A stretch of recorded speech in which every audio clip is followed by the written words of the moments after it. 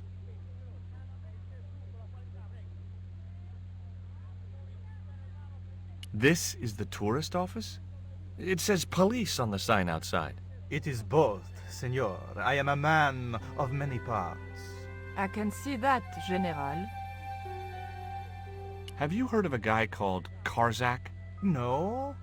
No, I never heard of him. I hear there was an accident at the mine a few months ago. That's correct. A lot of men killed, weren't there? A few. 30? Barely 1% of the working population. Is it true there's a restriction on music in Quaramonte? Yes, there is. An emergency measure introduced by Nuestra Senora. Folk music is a link with the past for some of these people. Take away their musical roots and what do they got left? Easy listening. You think easy listening could replace a musical heritage hundreds of years old? Why not? It happened in your country. Are there any ruins around the city? Of course, senor. Quaramonte has everything. I have a friend who wants to visit an historical site. Ronaldo will only be too pleased to conduct a guided tour. When he's dealt with today's paperwork, of course. Who was the guy you were talking to when we arrived? Professor Ubier, a visitor, senor, like yourselves. Did you say Ubier? Si, senor. Professor Ubier, a French archaeologist. What's Ubier doing in Quaramonte? Researching our rich and glorious past, senor. The professor is planning an expedition to some Mayan ruins. He came to see me to get an excavation permit. We've had enough of Quaramonte and we want out. Am I stopping you? The guy at the docks tells me I need an exit visa. Ask Ronaldo. He'll make the arrangements. That's what he's here for. Would you like a biscuit? Are you trying to bribe me? Well, every man has his price.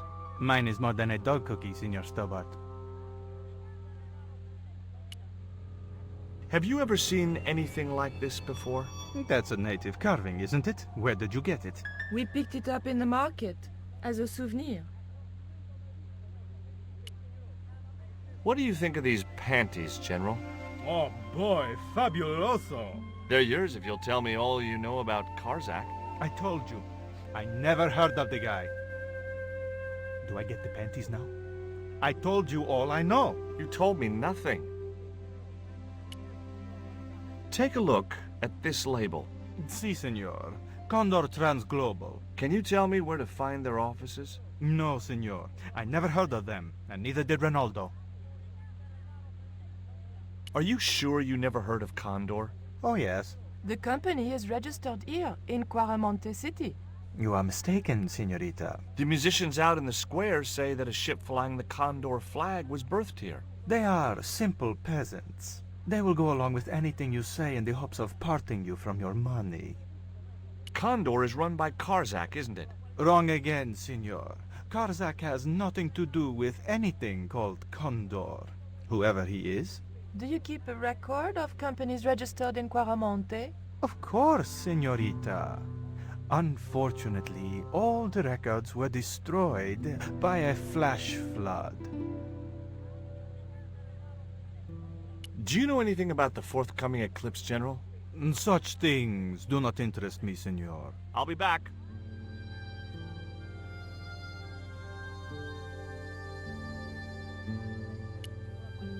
A couple of special offer letters were strewn across the desk. I had no need for junk mail, especially someone else's. It was General Graciento, Quaramonte's reigning slime ball.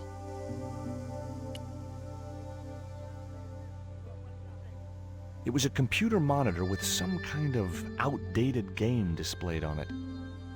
I didn't have time to get sidetracked by playing computer games.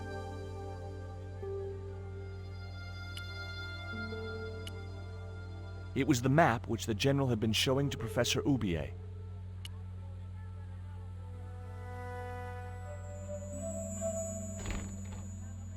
Senor. Leave the child alone.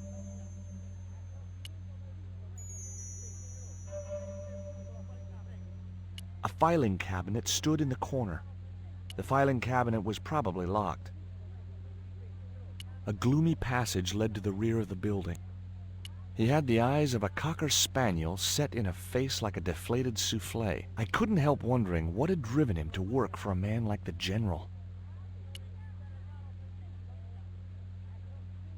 Hi, I'm George Stobbart. Hello, senor.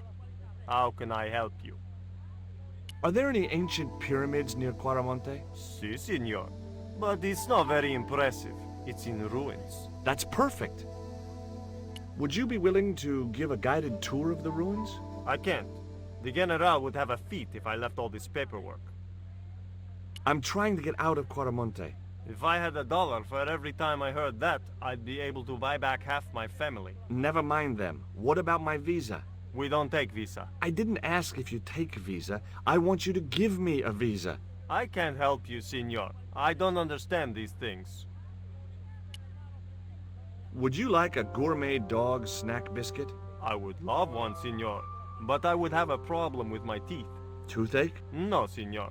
If the General catches me eating on duty, he'll knock them out. Do you recognize this statue? Tezcatlipoca. The night wind. Take it away, senor. That stone is cursed. You know anything about this eclipse?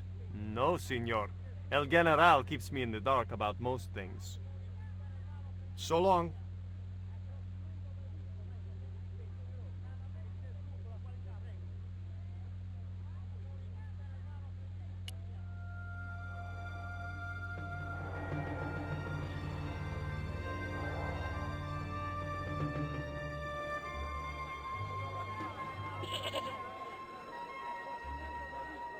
Why did you show him the stone? I thought maybe he might know something about it. Well, he does now, for sure. He knows we have it. Did you notice that chart on the police station wall? Yes. It looked like a map to me, but I couldn't make out the details. Whatever it was, the General didn't want us to see it.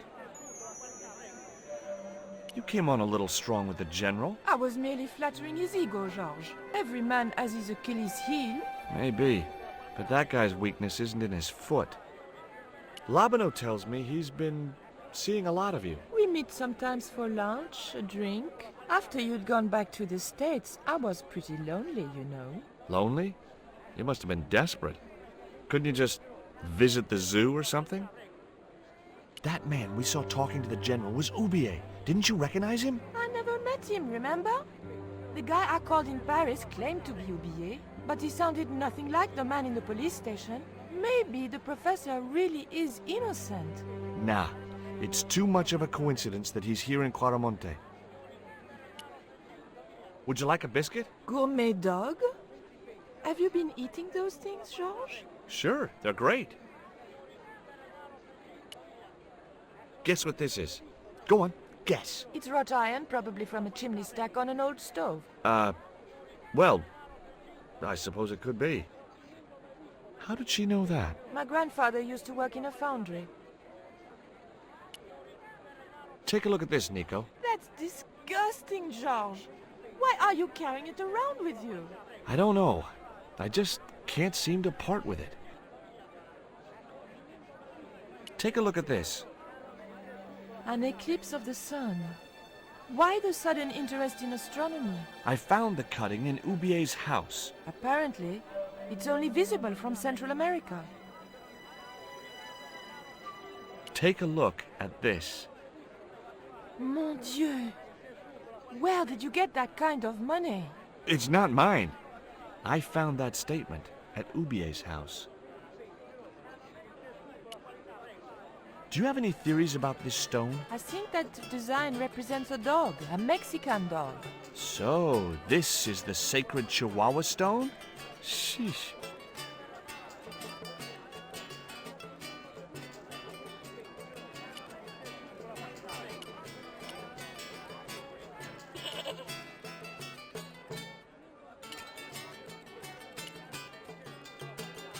It was one of the windows of the jail.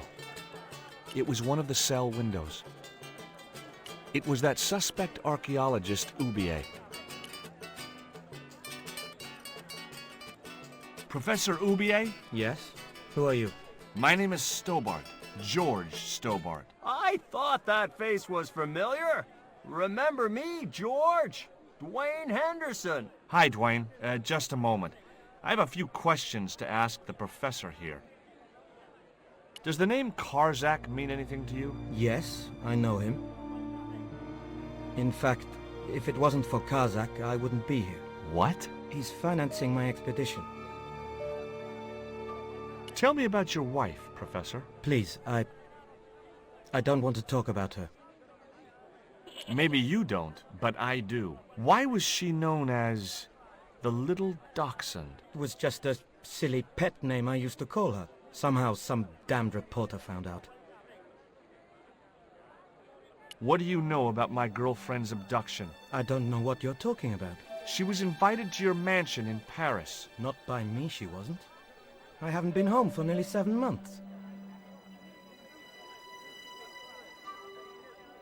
Have you ever employed a Central American butler or servant? I've never employed any kind of servant, monsieur.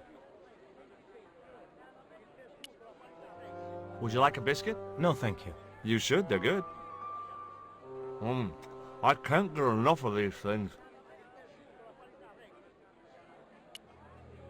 Can you tell me anything about this stone? Where did you get that?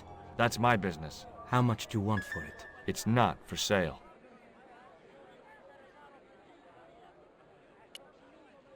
Can you identify this statue, Professor? Oh, yes. Tezcatlipoca, the Lord of Darkness. A Central American god, right? A supreme deity. Tezcatlipoca means, literally, smoking mirror. There.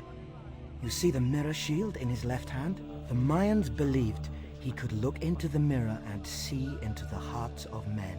He was the wind which came howling in the night in search of victims. And victims they gave him by the thousand. Human sacrifices? Men, women, children, animals, anything that bled. The steps of his temple ran red with the blood of sacrifices. The Mayans have a legend that says he'll return one day. I hope I'm not around to see it. Do you see this label? Yes. It refers to a company named Condor. What of it? I traced that company here, to Quaramonte. Do you know where I can find the offices of Condor Transglobal? The company no longer exists. They went bankrupt recently. I have proof that you are directly involved with Condor. I used them as shippers to transport artifacts to a gallery in Paris. Beyond that, I have no connection with the company, which, as I said, no longer exists. Do you know anything about this eclipse, Professor? Of course. It's not the reason I'm here in Quaramonte, but I'm looking forward to seeing it all the same. What's your interest in the eclipse, Professor? Oh, it's purely a layman's curiosity. History's my subject, not astronomy. But I've been fascinated by the movements of the heavenly bodies since I was a child. I wouldn't miss a total eclipse for the world. Does the eclipse have some special significance for you? From me? No. For the ancient Mayans, it marked the end of the Fifth Age. Perhaps we should be celebrating. Ah, no. The end of each age heralds destruction on a global scale. The fifth is the final age, ending in the total destruction of the Earth. Take a look at this, Professor. What have you got to say about that? Where did you get this? Never mind that. How do you explain these withdrawals? I left my financial affairs in the hands of my secretary. Including the withdrawal of funds in cash from your personal account? I trust Gwyneth implicitly. And why Marseilles? Why the very place my girlfriend was taken? That's obvious, Stobbart. We are both the victims of the same devious plot. What plot? I have no idea.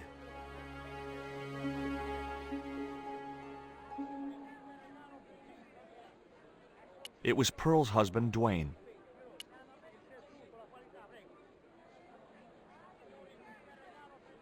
Are you still working for...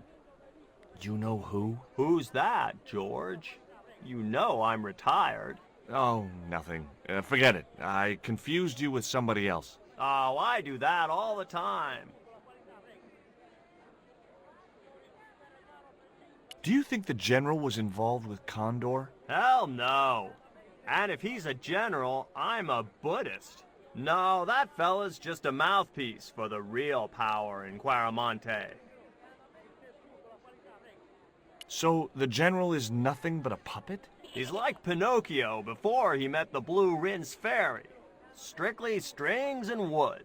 Who's pulling the strings? His mother. Better known as La Presidenta, the dictator. Does the name Karzak mean anything to you? Sounds like a comic book villain to me, son. He's the man behind Condor, and the rat who kidnapped Nico. You know, the first time I met you, I was deeply impressed with your naive simplicity. I said to Pearl, if we ever had kids, I would have wanted a boy like George. But I underestimated you, son. Did you know that traditional music is illegal in Quaramonte? Is that so? Seems reasonable to me. No, really. The leader of the band in the square has been imprisoned just because of the music he played. I don't know who you've been talking to, but that fella, Miguel, he's an agitator. What's the real reason the musician was imprisoned? Handed out subversive literature at the mines. That so-called general was waiting for Miguel when he got back into town. Marched him off to jail at gunpoint on a charge of inciting a riot. I spoke to Pearl earlier. Yeah? Did she mention that we had a kind of falling out? Yes, she did. She'll get over it. Did you drive all the way down here? Hell no. Pearl did the driving while I followed the maps. The way she handled the wheel, you'd think she'd been trucking half her life. What's in the truck, Dwayne? Oh, just camping equipment. Sleeping bags and tents. Me and Pearl always hankered after a taste of the great outdoors. Aren't you worried about camping out in a tropical jungle? We had a trial run in West Virginia. This'll be a breeze in comparison.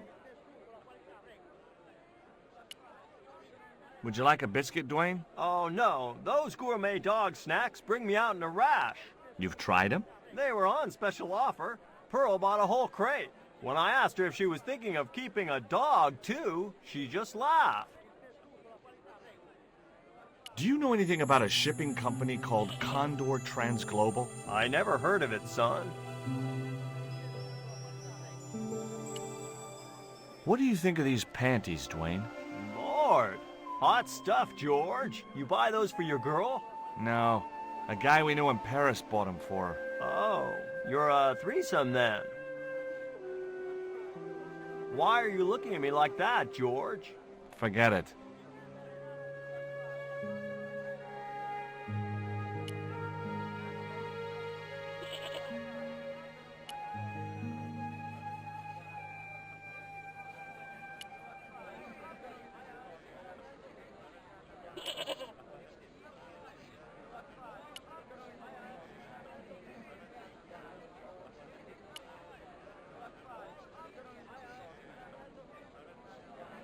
Hey, Nico!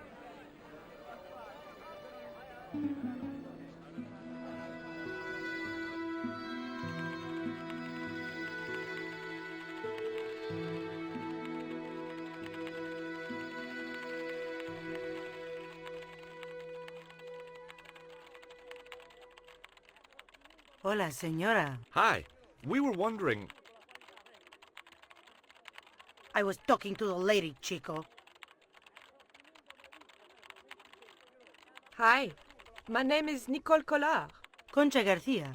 How can I help you, sister? The corporation I represent is considering a major investment in Quaramonte. Your advice, as the head of an obviously successful concern, is precisely what I'm after. My assistant, Mr. Stobbart, has a few questions he'd like to ask you.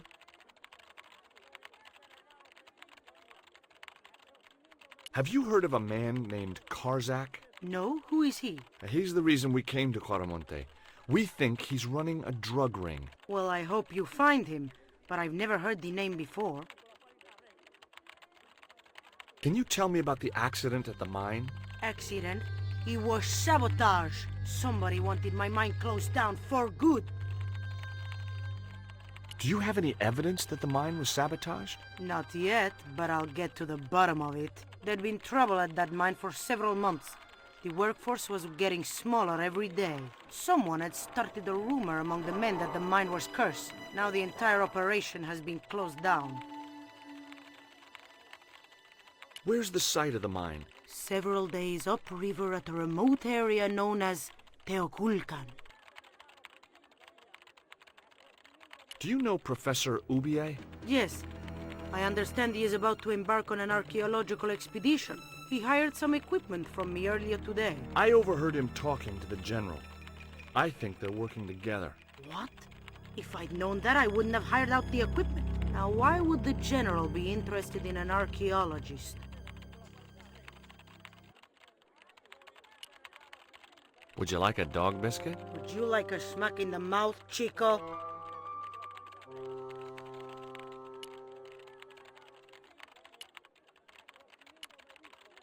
Does this stone mean anything to you? I think it is a spirit stone carved by a Mayan priest, no? I don't know which of their many gods it represents. Can you tell me anything about this statue? It is Tezcatlipoca, the god of death and pestilence. That fetish would be considered by many to be a bad omen. Do you recognize the icon on this label? Condor Transglobal. Did the company operate here in Quaramonte? Yes, they ran an old container ship, the Mayan Princess. Do you know who owned Condor Transglobal? I've no idea.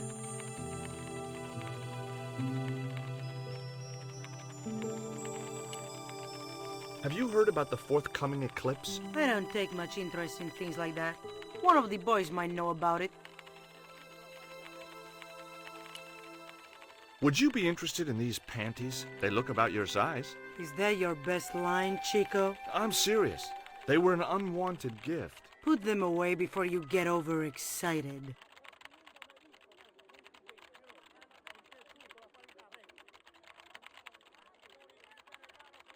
It was one of Conchita's posse of hunks. Hi, good afternoon, and welcome to Consolidated Mining. If you are planning to stay in Quaramonte City, may I recommend the Consolidated Mining Experience, an interactive hands-on tour of one of our deepest mines, with talking tour guides available in 3 different languages. A tour of a mine. Well, this is a mining company. What else did you expect? Do you know anything about the eclipse that's due soon? Me? No, senor. Do you know where I could find Senor Karzak? No, senor. It was a store cupboard.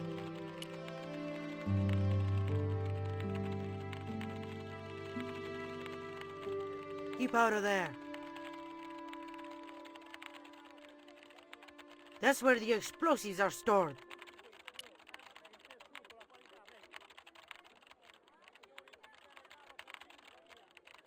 Are you looking forward to the eclipse of the sun? Not especially. Are you? I don't know. I've never seen one. All I know about eclipses is that you shouldn't try to view them with the naked eye. Please, go away and let me get on with my work. Ever heard of a guy called Karzak? Can't you see I'm busy? If I don't finish this stock report, the boss will be mad as hell.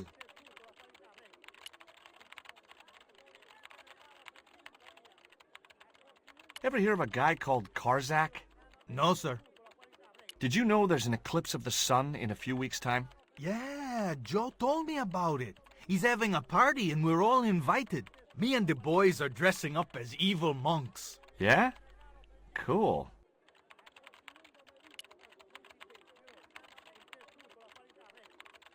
Do you know anything about the eclipse? Yes, and I'm really looking forward to seeing it. I heard it's going to be pretty spectacular. It's in a few weeks' time, isn't it? 9 days. Thanks. Ever heard of a guy called Karzak? No.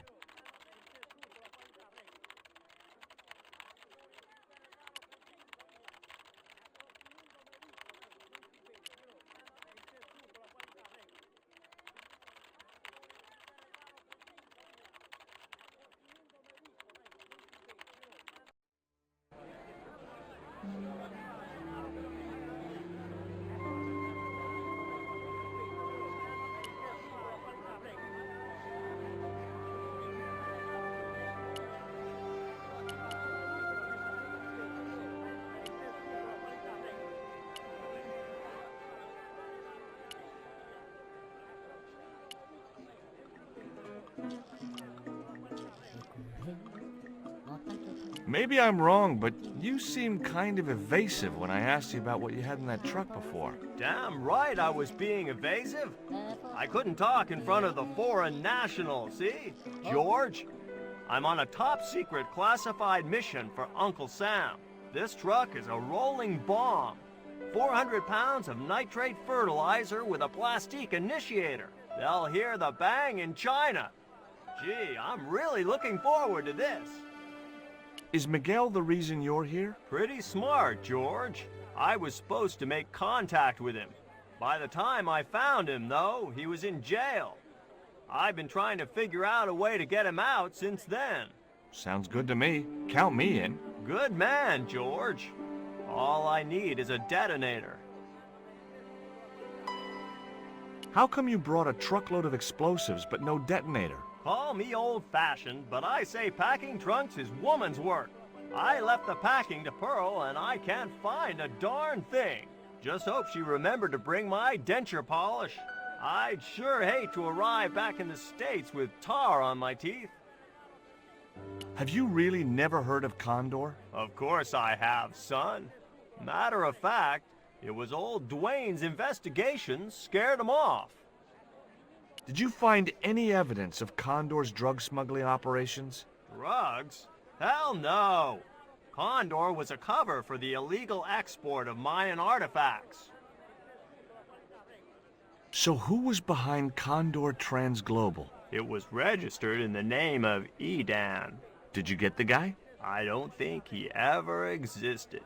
Edan backwards spells Nady, Spanish for nobody.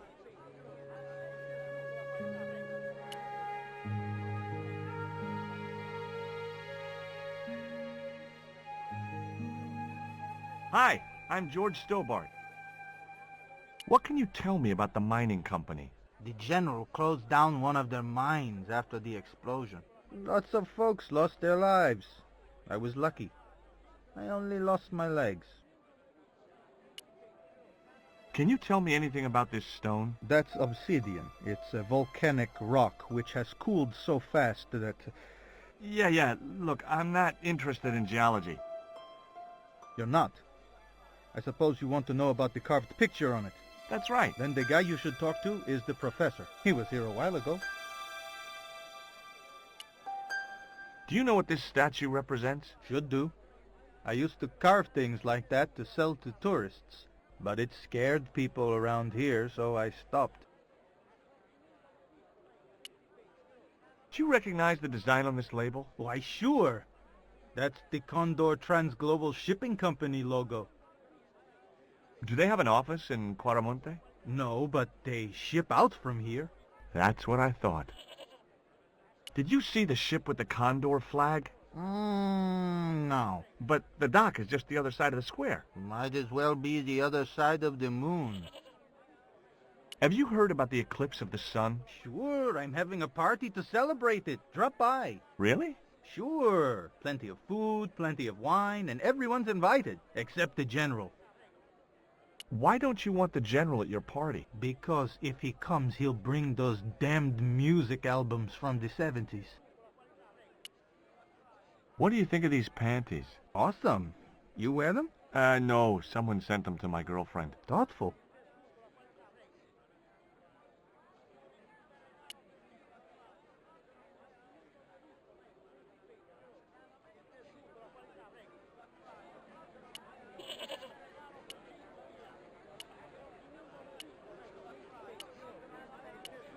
Hey, Nico!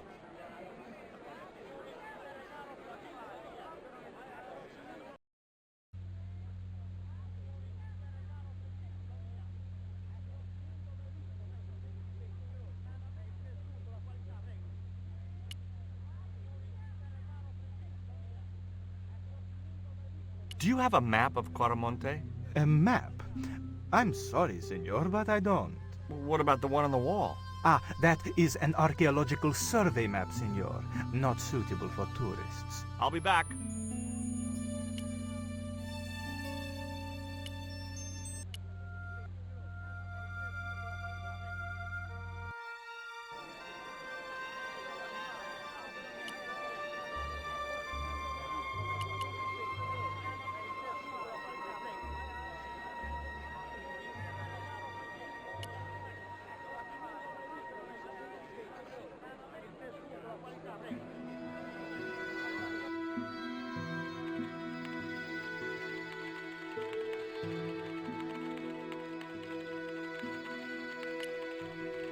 Do you have any kind of detonating device in stock? Sure. They're kept in that cupboard. I don't suppose you have one spare? I can't simply give you a device like that, no without a damn good reason. The General has a chart in his office, which he was discussing with Ubier. Perhaps that chart will tell us where they're heading. Maybe, but I can't get anywhere near it while the General and his sidekick are there.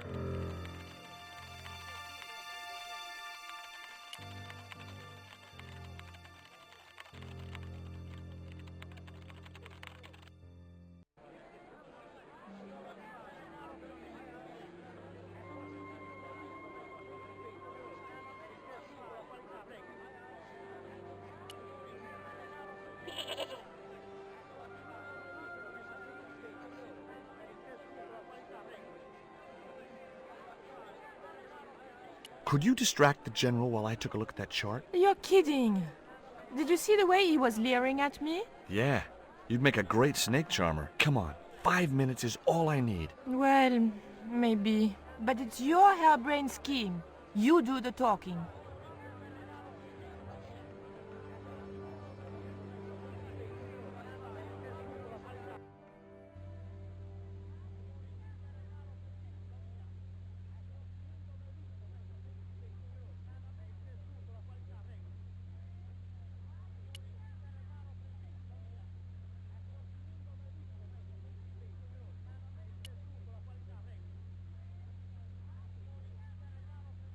My girlfriend has a favor she wants to ask you, General. For you, my dear. Anything.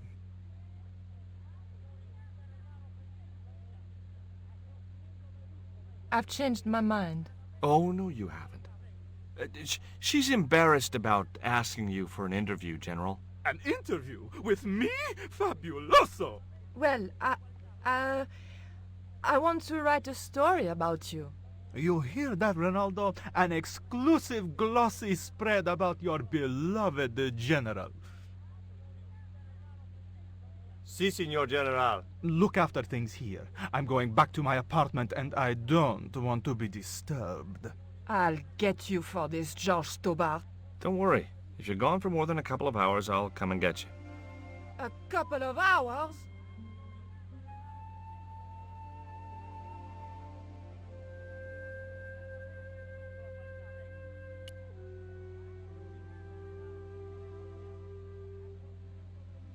I'd like to visit your prisoner. Condemned prisoners aren't allowed visitors. Condemned? To death. He is to be executed. Knowing my luck, I will probably have to shoot him myself. Amnesty International is going to hear about this. Would you take my friend to the ruins now the General's gone? I'd be honored, Signor. Thanks. I'll go get her.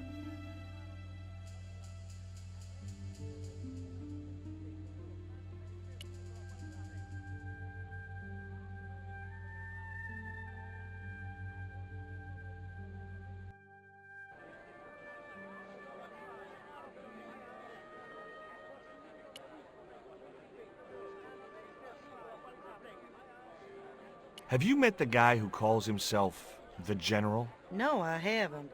Is he a real general? I guess so. He wears a lot of medals on his chest. The wrong side of his chest. At least for any army I'd ever seen. I've made the arrangements for your visit to the temple, Pearl. Oh, that's just great, George. Why don't you come too, honey? I'd love to, but right now I have to save the world.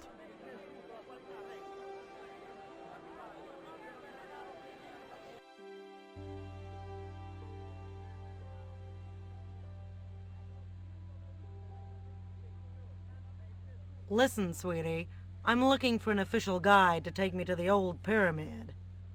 For a lovely lady, I would go to the ends of the earth. For you, I will go as far as the pyramid and back. But what about your husband? What he doesn't know won't hurt him. Let's go, Beanpole.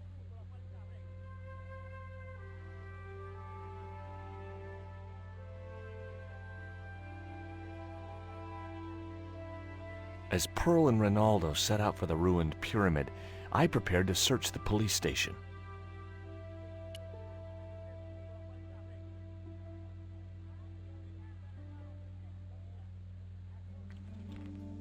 It looked like a geological survey map showing the land to the southeast of Quaramonte City. About 60 miles inland and upstream was an area marked Teoculcan.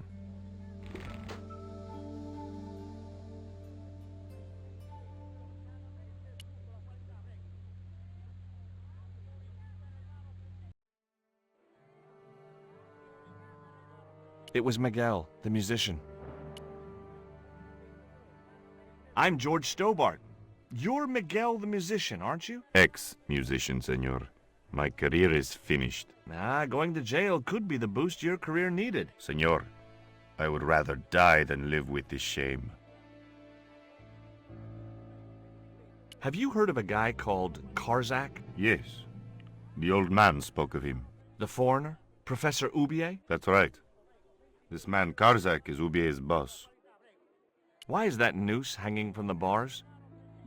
Ronaldo strung it up, for me to hang myself. Don't cry for me, Senor Stobbart. When I am dead, the goddess will take my soul to rest in paradise.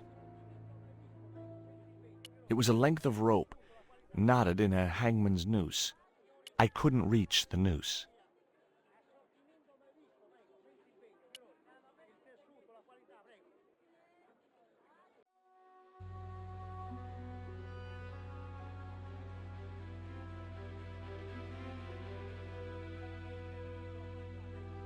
The safe was undoubtedly locked.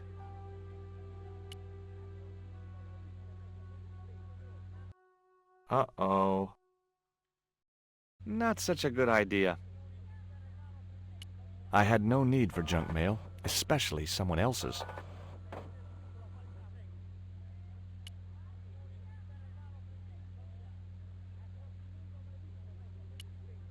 The filing cabinet was probably locked.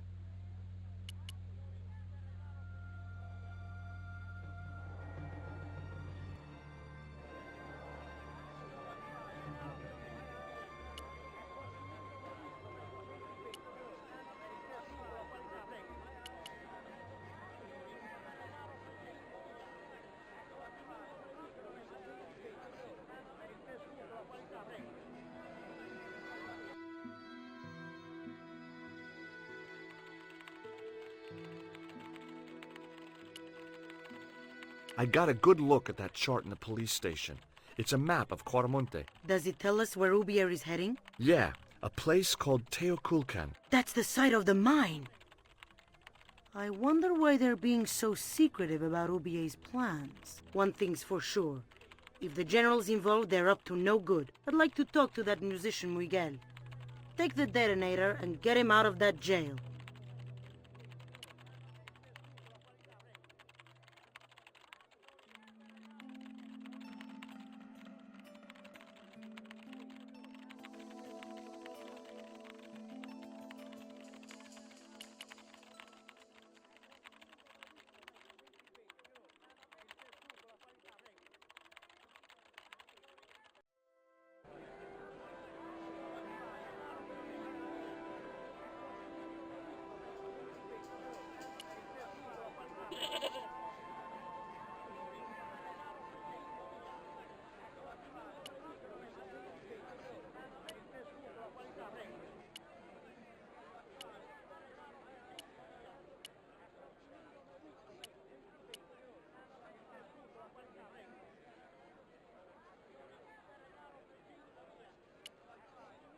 Here is the detonator, Dwayne. Keep your voice down, George. You want everyone to know. You'd best go and warn Miguel that the U.S. cavalry's on the way. Okay.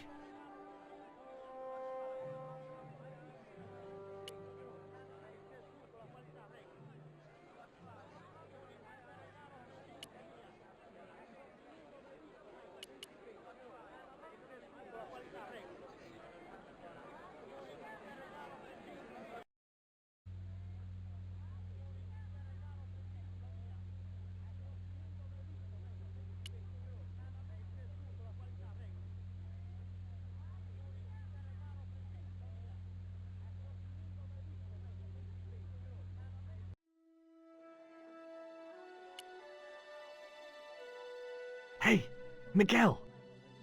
What is it? What is happening? We're getting out of here. Who's we? They've sent the Delta Force? Nope. The Impossible Missions Force? Don't make me sick. Much better. Who then? A retired greetings card salesman from Ohio. I'm doomed. You're not the only one. I should have known you'd be trouble the moment I saw you. Look, I can explain everything. Get in that cell, now. And what if I refuse? He'll shoot you. Okay, here I am, going quietly into the cell. Very wise, not Americano scum. One of the reasons I hate guns so much is the way they make people so damned impolite.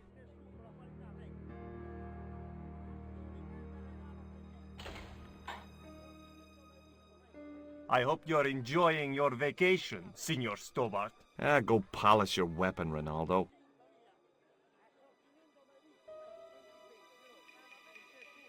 This was part of your plan, right? Well, in a manner of speaking, no. I was all out of ideas.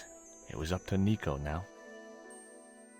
So, here we are. You've changed. I thought I would slip into something more comfortable. The stench of cheap cologne rolled over me like tear gas. So, what do you want to know about me? Ask and I will answer. I will deny you nothing.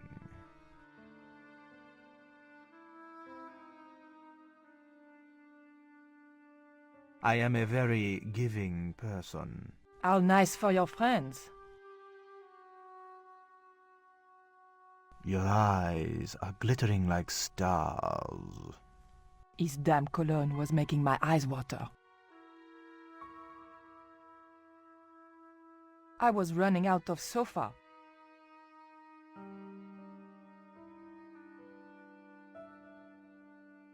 As spirited as you are beautiful, I admire that. As long as he admired it from afar. Cutting-edge technology, in 1978 at any rate. I didn't want to watch a lot of tawdry soap operas. A stuffed swordfish. On close inspection, I noticed that the swordfish was peppered with machine gun bullet holes. The general was a real sportsman, and no mistake. A lava lamp, hip in a retro way. I had no doubt the general thought it was hip, full stop. I didn't want the lava lamp. It was a portrait of some thug in a uniform. I didn't want the picture.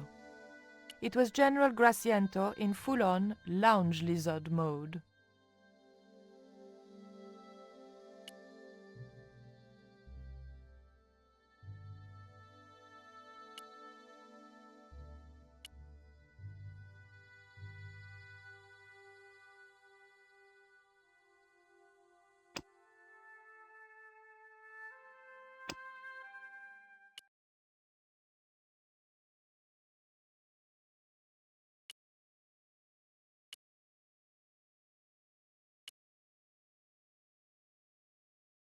Is that a lava lamp? Sure, it's more impressive in the dark. I'll close the blinds. No, don't do that.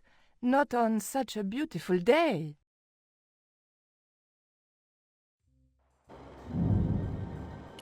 Who's the guy with the hat and the fat cigar? My mother. Big fish. Catch it yourself? Catch it? Fishing poles are for children. Then how did... Are those bullet holes? 2 magazines on full automatic. It put up quite a fight. I, love your TV. Oh, yeah. Cool, no?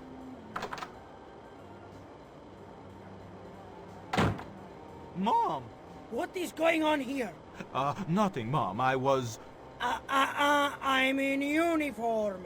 And when I'm in uniform, it's... Madame la Presidente, sorry, Madame la Presidenta. Now, what is going on here? Nothing, Madame la Presidente. I was just showing my friend Nico some of the cool stuff I've got. Hi. Good afternoon, señorita. And just what are your intentions toward my son? Intentions? We were just talking. How nice. She has good bone structure, Raoul. Has she any brains? She's a reporter. Is she? And what sort of questions has she been asking? I'm a freelance photojournalist. I do lifestyle features. For what sort of magazines? It looked safest to play dumb, with good bone structure. Haya, Lifestyle of the Super Rich and Vainglorious, Envy Magazine, Excellent! Raoul, you've chosen well for a change.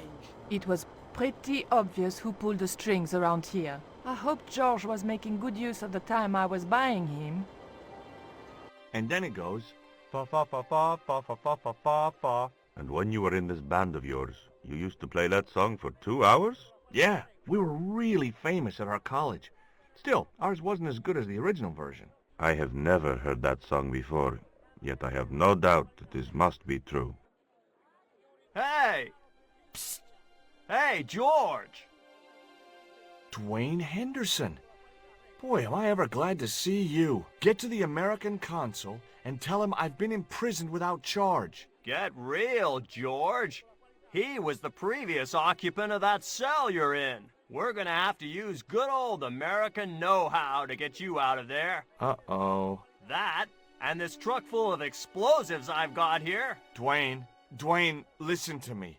You'll kill all of us. You're such a naysayer, George. It'll go like clockwork. Negative to negative, it's positive to you gotta get the bare copper wire here. Let me just, damn. Alright, I'll just hook that up. All right, there we go. Okay, just a minute. I've got to get to a safe distance. Quick, Miguel, hit the mattress. You have strange customs up north. Here we go! Too late. Are we dead yet? Horse shit. What happened to the explosives? There ain't no explosives. My dumbass supplier must have given me organic fertilizer instead of chemical. All I got here is 400 pounds of lightly fried horse apples. That's a lovely image, Dwayne. Never mind, I'll think of something.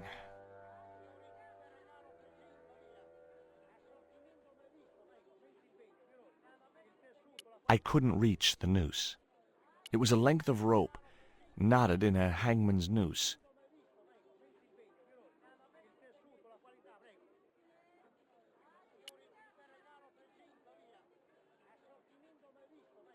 Listen to me, Miguel. You give me that rope, and I'll get us out of here.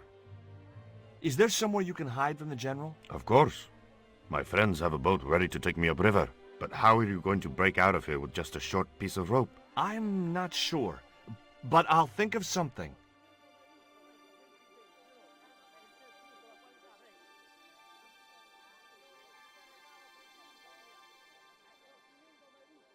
If your plan doesn't work, will you let me hang myself in peace?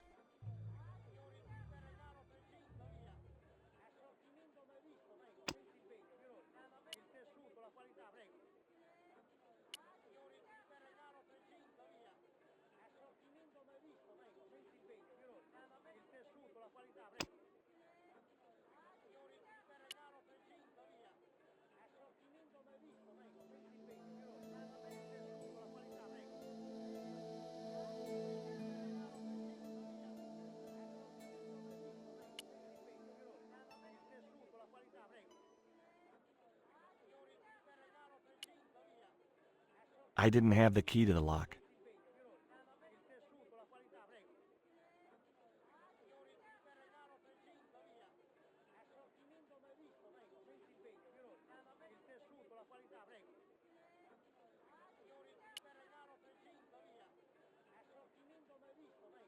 Hey, Dwayne, I want you to tie this rope to your truck and then drive forward. I'd had no idea whether this was really going to work, but I'd seen it in a black and white Western. Of course, Hopalong was using a horse and Dwayne had a 4-ton truck, but hey, the principle's sound. Anything you say, George. Please forgive my mother. She can be a little difficult.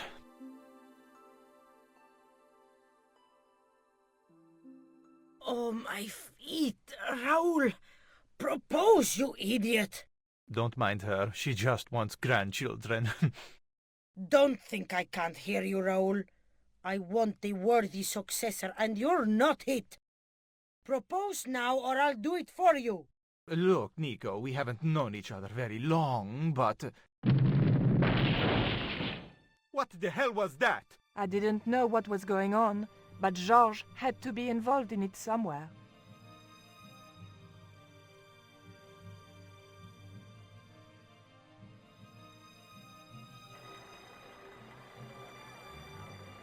I ain't gonna say a thing, 'cause that sweet sound of falling masonry says it all. Quick, senor, the river. Huh? Wait! What about Nico? George, what have you done? You only had to sneak a look at a chart, and it's turned into World War III. No time to explain. Come on.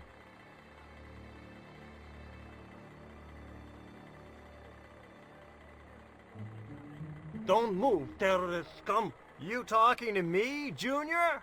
Yes, I'm talking to you, fat man. And my name's not Junior. A word to the wise, Junior. You carry on waving that pea shooter in my face, and the next person who sees it is gonna be your proctologist. Savvy? General, I am happy to report that I have apprehended the terrorists. You idiot, not them. The other American and the French woman. They're the ones.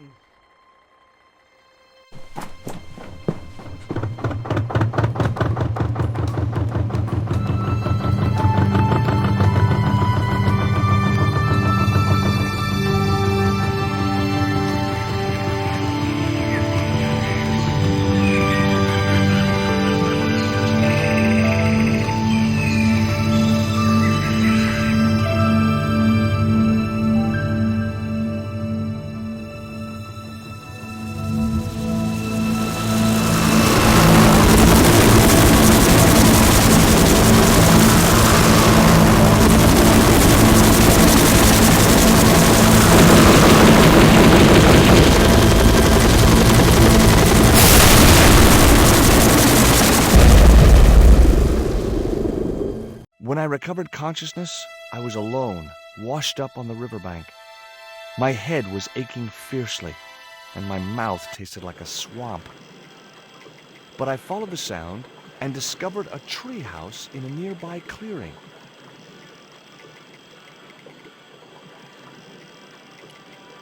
The machine was broken.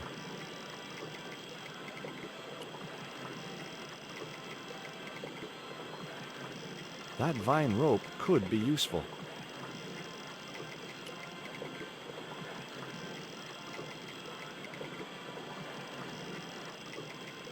It would have been a shame to tamper with the elegant bridge.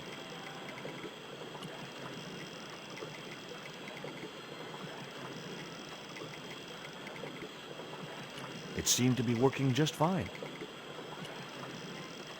The iron rim of the water wheel would have torn the skin from my fingers if I'd touched it.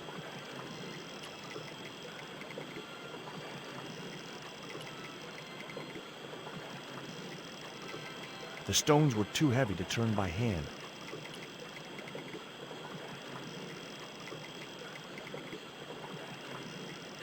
It was heavy. I guess that was intentional.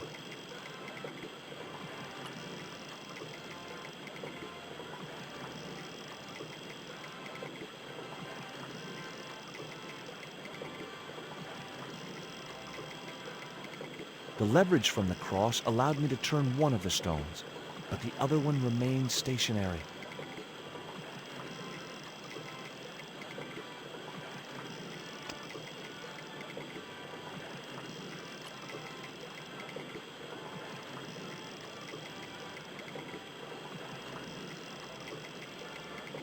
The vine provided a drive belt to connect the two stones.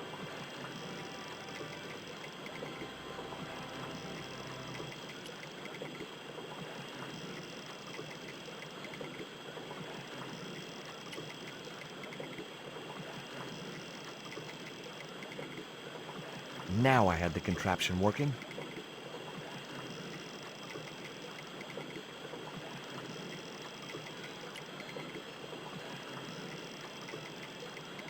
Hello? Anyone home?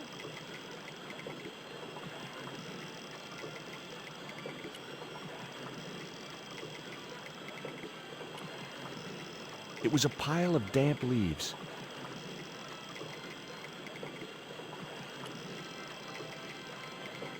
The iron rim of the water wheel would have torn the skin from my fingers if I touched it.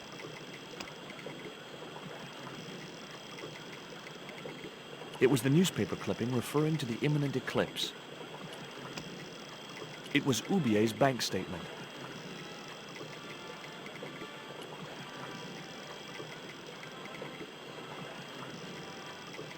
I placed the bank statement over the damp leaves.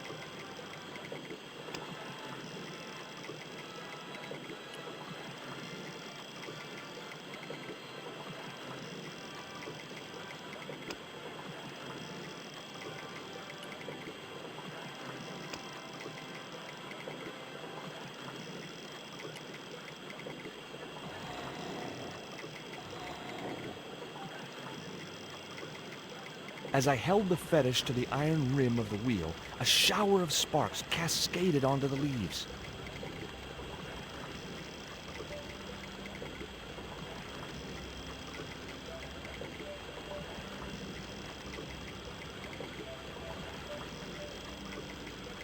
Quick, men! Put out that fire! I've got a sick woman up here. Sorry, Father, but I needed to attract your attention.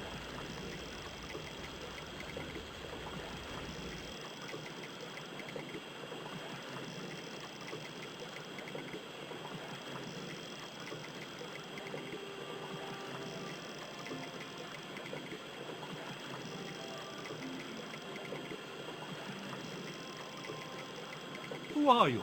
And what do you want? My name is Stobbart, George Stobbart. I'm Father Hubert. I don't suppose you speak French. Huh?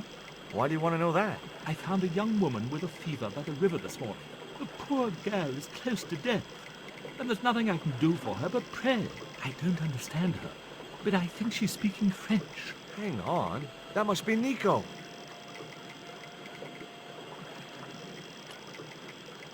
What are you doing out here in the jungle? God's work. Not quite the destination I had in mind when I set out, but, well, you know what they say? Mysterious ways and so on. You didn't plan to end up here? No. I was on my way to the miners' camp in the north. I was stuck here when my boat capsized on the river. That's exactly what happened to me.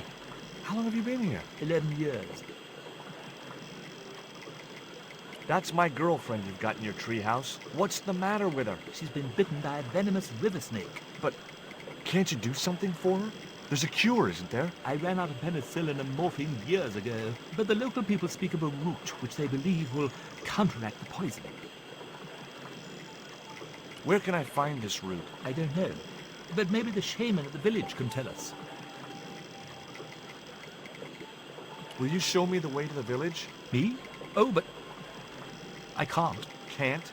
Nico's life depends on it. You're right. Of course I should, despite my own guilt and shame. But I can't go as a representative of God with a creased collar. A creased collar? You mean you put your personal attire higher than the life of a sick woman? I will not go to that village looking anything but my best. Give me your collar. I'm sure I can find a way to press it. Thank you, my son. In the meantime, I must contemplate my sermon. There was obviously more than a creased collar bothering the priest.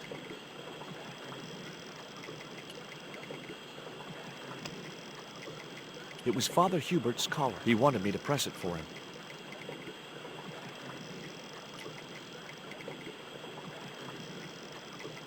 So there I was, hundreds of miles from civilization, doing the housework for a priest. It's a strange world.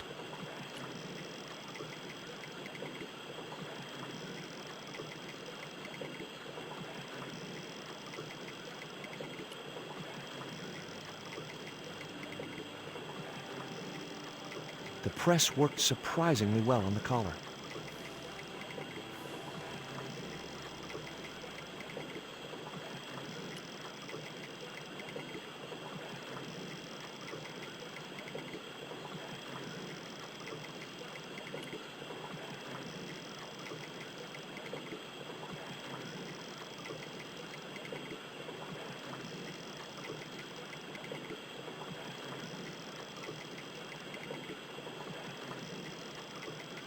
Here's your collar, Father.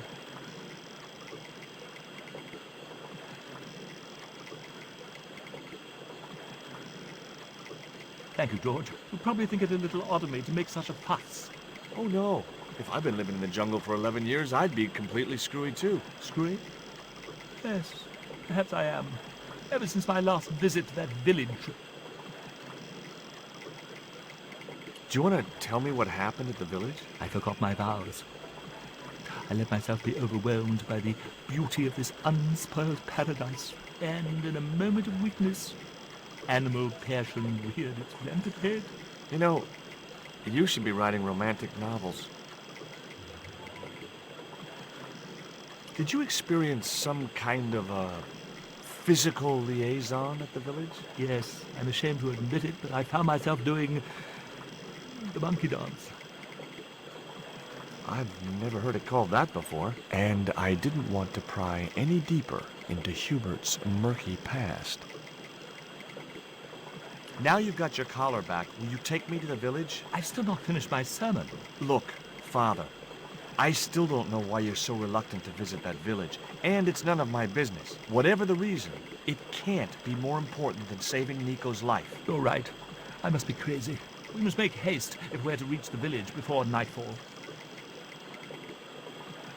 By the time we reached the village, it was sunset.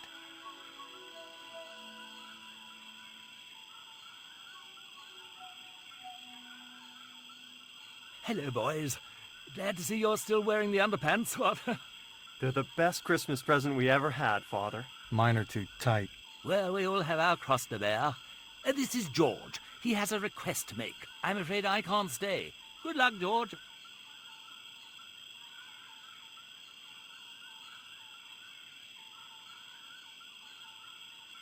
That's a relief. I never feel comfortable with him about. Me neither.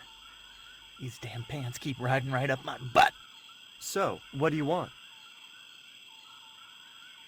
My girlfriend has been bitten by a snake. So, everyone in my family has been bitten by snakes. I was bitten by a dormouse once. She's real sick.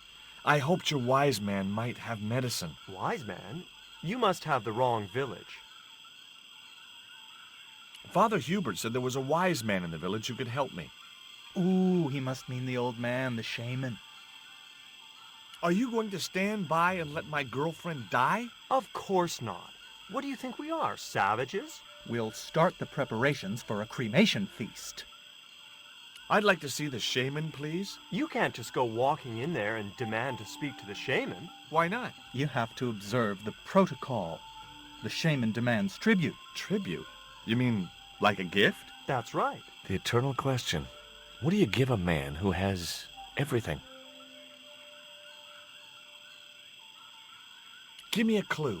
What kind of things does your shaman like? Does he have a hobby, a favorite sport? You insult us. The shaman lives on a higher plane. Oh, right. Maybe a book would be more suitable. Or a jigsaw puzzle? Don't you just hate choosing presents for people you don't know? Here, he'll like these biscuits. If you say so.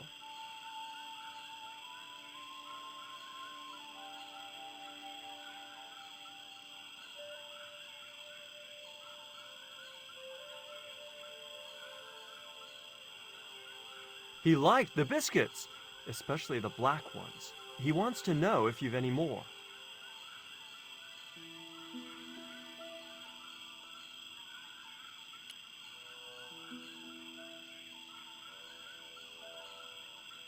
There wasn't much point in sending the empty box back to the shaman.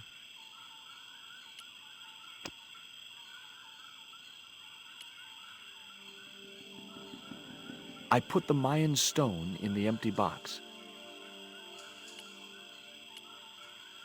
Here, I found some more of those biscuits for the shaman. I'll give them to him.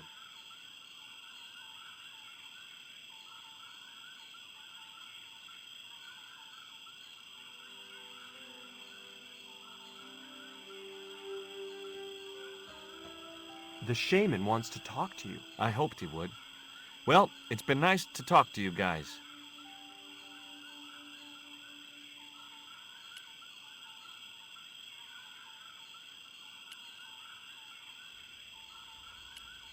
That woman certainly wasn't the reason I'd come to the village.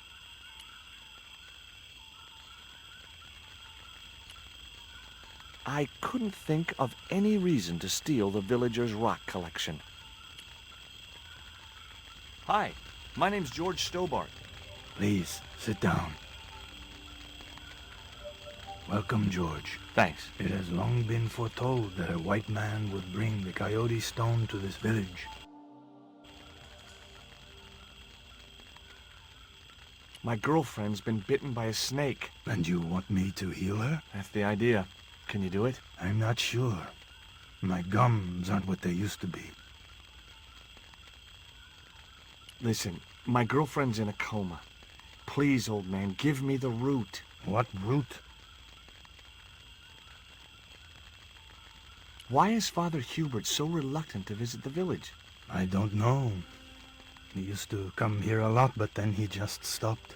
You'd think he'd want to spend some time with his kids. Did you say Father Hubert has kids? 3 girls and 5 boys by my reckoning. All conceived in the same week at the Feast of the Monkey Dance. Father Hubert told me of a root which could cure the bite of the river snake. There's nothing sacred with these people. That was our secret, known only to members of my tribe. If that root is my chance of saving Nico's life, then I want it. Fast. There is time yet, George Stobbart. Time to learn why you were called here. Fine. If I listen to your story, then will you give me the root? The eel travels far, but still returns to the place of his spawning. And look, I'm running a tight schedule, so can you skip the riddles? Many years ago, when the world was young,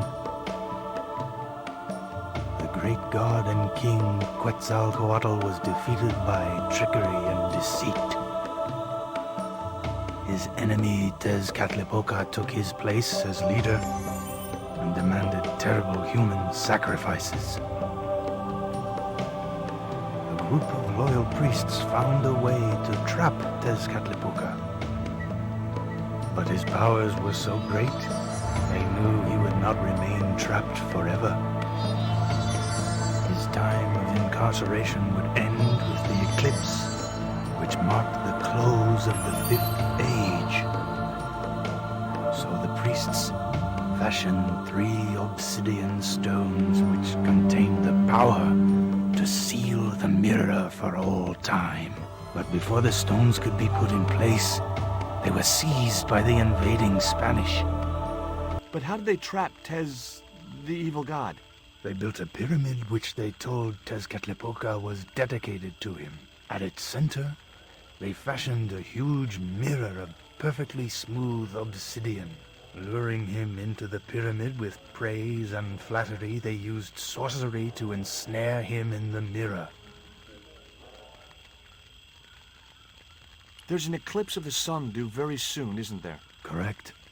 The eclipse which marks the ending of the 5th age will come before the next full moon. Less than 2 weeks. I didn't really believe that Tezcatlipoca would return, but I figured Karzak's plans were in some way connected. What happened to the stones? They were taken by the Spanish to the coastal town that is now called Quaramonte City. Only 1 stone reached Spain. The other 2 fell into the hands of buccaneers. The Jaguar stone was captured by an English captain, El Draco. The Eagle stone was taken by a pirate called Ketch. The 3rd stone, the Coyote stone, reached Spain safely. That is the stone in your possession.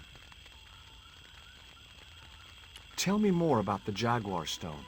Many centuries ago, the port of Quaramonte was entered by a ship flying Spanish colors. The captain, the man known as El Draco, sent soldiers ashore.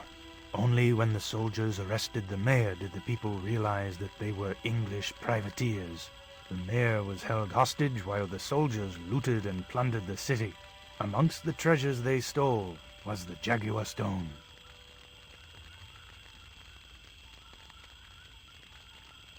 Where is the Jaguar Stone now? I suppose El Draco took it back to his homeland, across the Great Sea. To England? Tell me more about the Eagle Stone. The stone was loaded onto a galleon with many valuable artifacts plundered by the Spanish. But shortly after leaving harbor, a terrible squall blew up and damaged the ship. The ship was intercepted by a bloodthirsty pirate, Captain Ketch. Ketch made short work of overpowering the crew, stealing the treasure, and sinking the Spanish ship. Where's the Eagle Stone now? Nobody knows for sure. Ketch retired from piracy and bought an island in the Caribbean. What do I do when I find the stones? Bring them here to me and I shall prepare you. The stones must be taken to the heart of the pyramid. Only there can they be used to seal the gate by which Tezcatlipoca will return to this world. Now do I get the root? Here, take it. Make haste if you wish to save the girl's life. The hummingbird sings to me of death to come. Now you're talking in riddles again. Listen, is it okay if I crash here? I've got no chance of finding my way through the jungle in the dark. You're welcome, but you probably won't get much sleep. Tonight's the night of the monkey dance.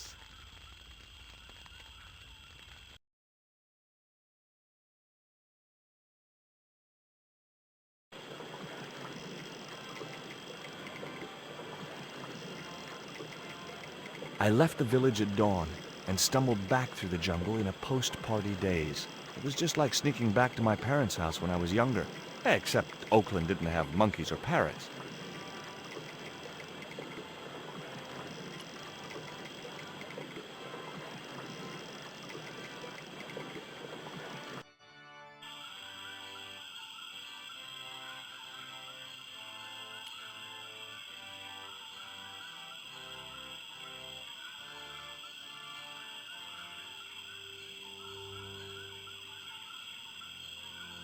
Nico, I've brought you this root. No way was she going to be able to chew the root. I needed to give her the antidote in a more digestible form.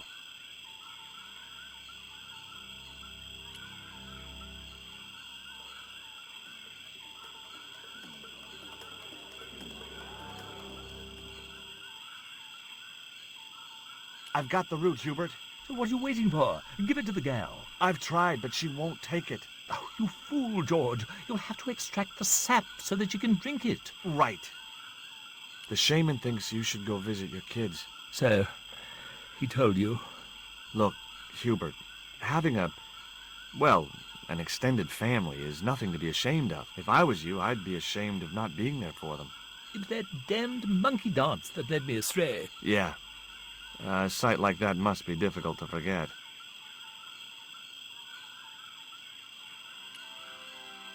I couldn't steal from a priest. It was a water jug.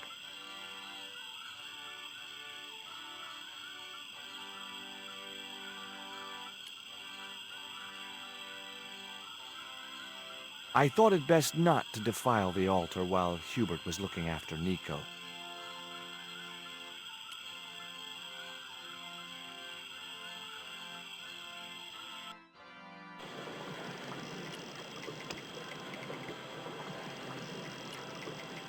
The stones were too heavy to turn by hand. It was Nico's lipstick. It wasn't my color, and it reminded me of clowns.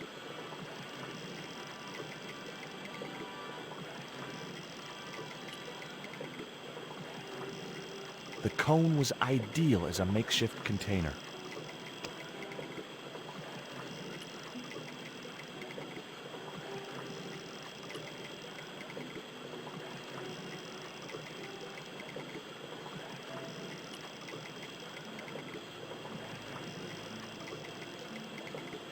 As the liquid was squeezed from the root, it collected in the cone.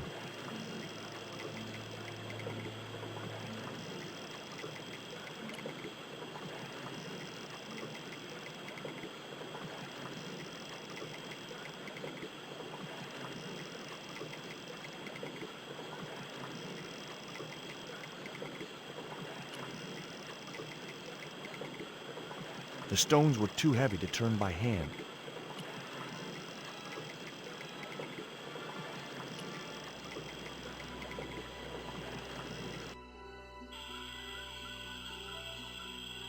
Look, Hubert, the antidote. Well, what are you waiting for? Give it to the girl, quickly.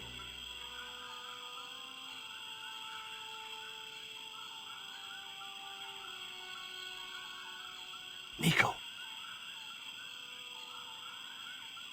Here, drink this. Oh, George, it's horrible. Just swallow it down. Okay, try and rest now, darling. You'll need all your strength when we go after the other 2 stones. Other stones? What other stones? What have you gotten me into now, George Stobbart? Well, the patient is sounding more like her old self already.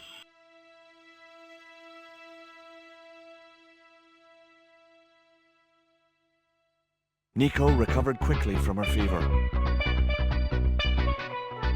To save time, we decided to split up and look for each stone independently. I traced the pirate Ketch to a remote island in the Caribbean. With the fortune he'd amassed from piracy, he'd retired to a place that was later called Ketch's Landing.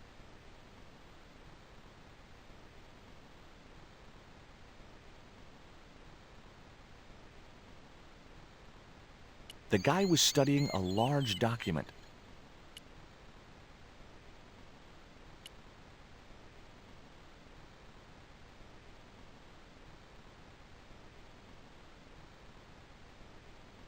I just had to sneak a look at those plans.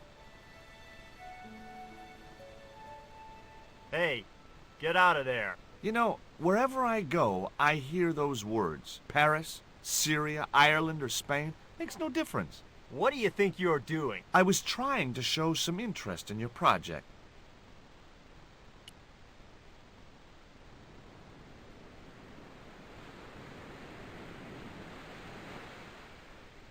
Hi, is this Ketch's Landing? Yeah, that's right. My name's George Stobbart. You're a surveyor, right, Mr. Bronson. And of course I'm a surveyor. Why the hell else would I have a theodolite? I don't know. Hobby, maybe? Yeah, right. What brings you here, anyway? I'm searching for an ancient Mayan artifact. What is it? Some kind of jewel? No, it's obsidian. A black stone with supposedly mystic powers. You're nuts. This is similar to the stone I'm looking for. What makes you think you'll find it here? Because when the stones were stolen in the 17th century... Hold it! The stones have been lost for 300 years? Approximately. And you're hoping to find them again? You're nuts. And why here? A wise old Indian shaman told me he saw the stones in a vision. Ha ha. That's rich. Listen, I got work to do, okay? Look at this. An article about a total eclipse of the sun. Oh, yeah? Listen, I don't want to be rude, but it just comes naturally. I really don't care. Catch you later, Bronson.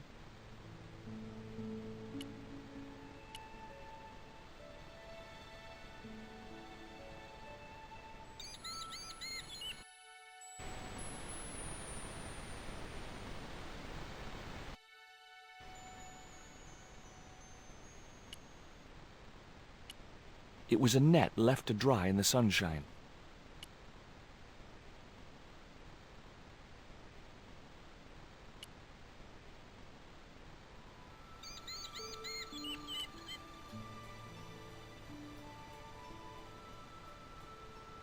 You want to buy some fish? Nah, I don't like fish. What's your name? Rio. It means river. What about you? George. It means, well, it's just a name. Is it true that Captain Ketch lived around here? That's right. That's his house up on the hill. It's a museum now. Yeah? That's exactly what I need. Thanks, kid. You won't get inside, you know. The old ladies close it down. What do you know about Captain Ketch? Just what everybody knows around here. He was a pirate and get himself hung. No school today? No, sir. What about your education? I can fish, sail, and swim. I've been looking after myself since I was 6, and I'm bilingual. Aren't you a little overqualified for a beach bum? Well, you know, there's a lot of competition. Who are these old ladies you mentioned? Miss Frost and Miss Mina Ketch. How come the old ladies closed the museum? It's Bronson's doing. Him have the plans for redeveloping the museum.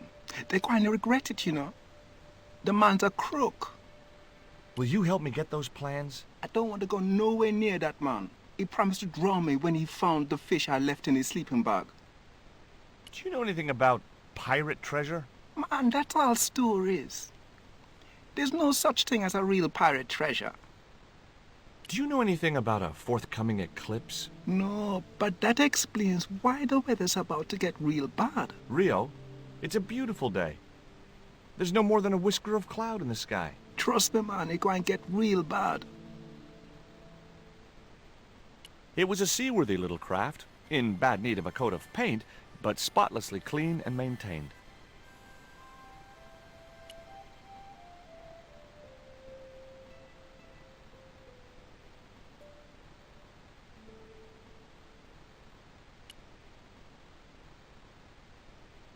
I didn't want a fishing net.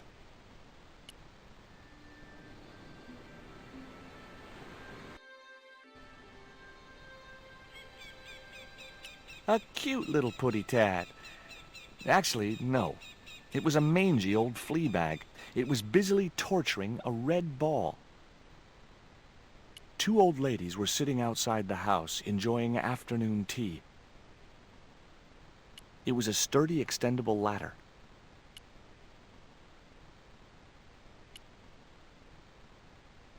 The flagpole had some sort of technical gadget on the end. It was a flagpole, one of a pair.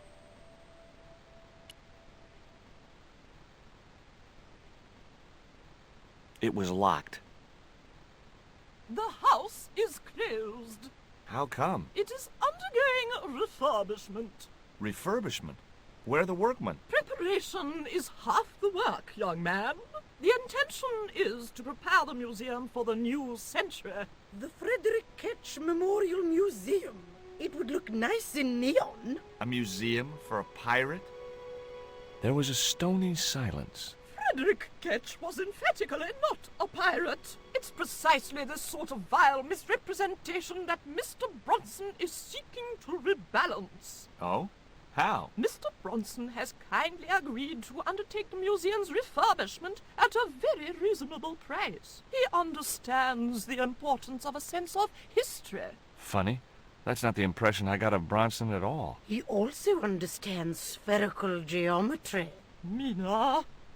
Well, he does. Listen, ma'am, I came a long way to visit this place. If we make an exception in your case, everyone will want to get in. Pardon me, but I didn't exactly have to fight my way through the crowds. You're the second visitor we've had today. No, I'm sorry, but it's impossible.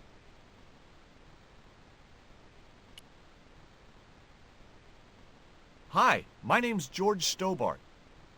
Good afternoon, Mr. Stobbart. Would you care for tea? No, thank you, ma'am. I don't like tea. Is that your cat? Yes, it is. That's Ruddles. Do you like cats, Mr. Stobbart? I love them. They're so cute with their claws and their little puckered butts. Aren't they, though? Don't encourage him, Mina. You're really fond of that cat, aren't you? He is our companion and our solace. I thought about catnapping the little monster until they let me in, but it wasn't my style. Maybe there was some other way I could use their affection for the cat to get me into the house. Can you tell me anything about Captain Ketch? More than you can tell me about your great-great-great-great-grandfather, no doubt. You're his descendants? Certainly. Captain Ketch was born in Dorset, England, in the reign of King Henry VIII. His family were undistinguished farmers, But young Frederick Ketch decided to go to sea. We have plenty of seamen in our family, Mr. Stobbart. Are you interested in history, Mr. Stobbart? Yes, I am. You were telling me about Captain Ketch. Do go on. Oh, yes. He sailed under Hawkins. Jim Hawkins? John Hawkins, one of the great traders of the Elizabethan age. In 1568, Frederick Ketch was a young man serving aboard the Jesus, Hawkins' flagship. They sailed from England to Africa and across the wide Atlantic to these islands. Ketch was never to see the shores of England again. How come Ketch never made it home? Because the Spaniards sank the Jesus in an act of treachery. You said Hawkins' fleet traded between Africa and the Indies. What was it they were trading? Black men with no shirts. You have to understand, Mr. Stobbart, that this was the 16th century. But that doesn't alter the fact that Hawkins and Ketch were slavers and pirates. Would it surprise you to learn that Hawkins was also a devoutly religious man? He transported slaves in a ship named after Jesus Christ. In my book, that makes him a hypocrite. What happened to Ketch? Was he killed? Oh, no. He got away and returned to this island, to this very house. The Frederick Ketch Memorial Museum. Frederick Ketch sounds like he was a pirate to me. As I have already told you, sir, he was not a pirate. They hanged him, you know. Down there on the beach in front of his family. Didn't bother with the trial. Just whipped him out from his breakfast table and hoisted him up in chains. Well, if he wasn't a pirate, what did they hang him for? Envy. Pure green-eyed envy. He had been a successful privateer, you see, and had accumulated great wealth. As rich as a mink in a paddock. Shut up, Mina. Yes, Frost. The small-minded governor and his lackeys wanted his money, trumped up some ridiculous charge about breaking the conditions of his letter of marque, and hanged him like a common thief. The blackguards! Letter of marque? The document that permitted him to engage and destroy the enemies of the crown. The difference between a lawful privateer and a pirate. Yoo-hoo! Sorry, Frost. Well, why didn't Ketch just say, take a hike, guys, I've got a pirating license? Frederick Ketch was not a pirate! But he did show them his letter of marque. But they destroyed it and hanged him anyway. I've been talking to Rio, the little fisher boy. I'll thank you not to mention that little wretch in my presence. Dirty little whelk. Nasty fishy boy. That will do, Mina. I gather you don't have much time for the little boy. That child is a delinquent, Mr. Stobbart. Yeah, well, he's only, what, 11, maybe? A knave with one hand on the tots. What is it about Rio that you don't like, Miss Frost? Well, once upon a time, he and Emily... Be quiet this instant, Mina. What can you tell me about Emily? Emily? What business can she be of yours? Her parents were killed in a typhoon. We, as her only living relatives, took it upon ourselves to raise the child. That's good to know Charity isn't dead. Oh, but she is. Washed overboard in the typhoon. Mr. Stobbart wasn't talking about Emily's mother. He was being sarcastic. What else can you tell me about Emily? How dare you pry into our family in this way? I refuse to answer any more of your impertinent questions.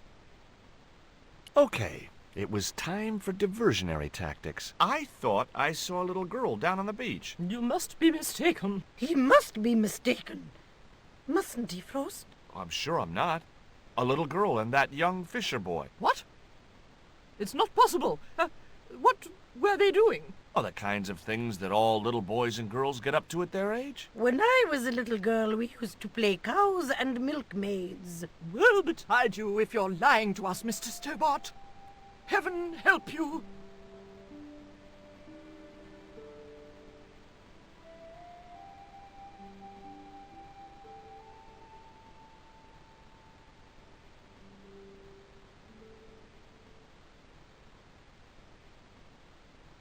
With a creak of ancient corsetry, the sisters sailed majestically over the distant horizon.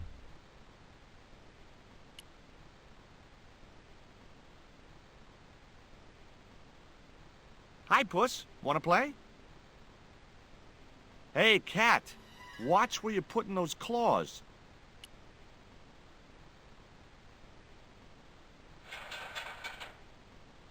The ladder extended easily.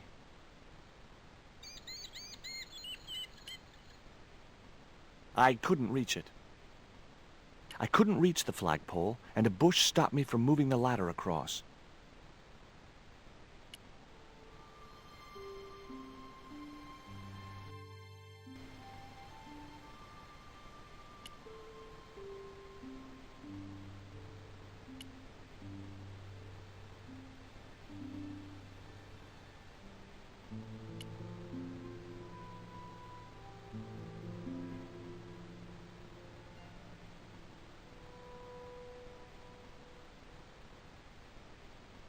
Can you let me have a fish, kid? I thought you say you don't like fish. It's not for me. It's a present. For the old ladies? Well, it makes a change from flowers and candy. No, it's for their cat. Okay. What do I get out of it? I can pay you. I've got Quaramonte in dollars, French francs, and traveler's checks. You must be joking. The nearest bank is 3 islands away. Tell me about your friend Emily. Why are you so interested in Emily Ketch? Emily Ketch? A descendant of Captain Ketch, the pirate? Yeah. Well, it doesn't bother you? Why should it? We don't responsible for our ancestors.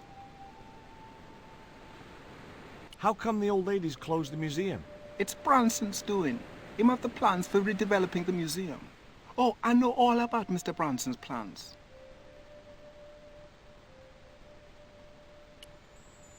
Is this worm worth a fish? Could be good bait. How did it die? I think it drowned in tequila. Just like my Uncle Gabriel. Yeah, I'll have that. Okay, I'll get you a fish. It might take a while, though.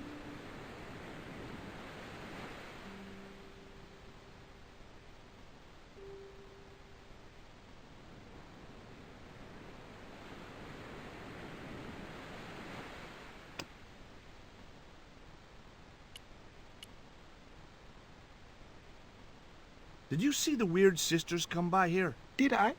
They look madder than usual, so I hide until they're gone by. Just as well. They thought you were playing with Emily. Boy, were they steamed. Emily? You're madder than them. There was nothing else I wanted to ask the boy.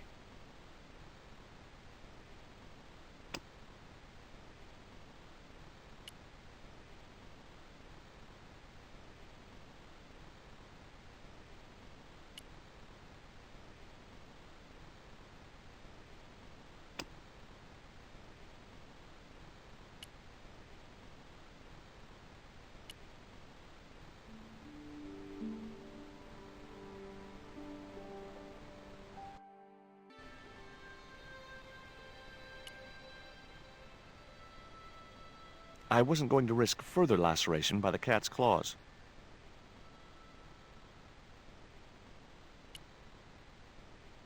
I couldn't reach the flagpole, and a bush stopped me from moving the ladder across.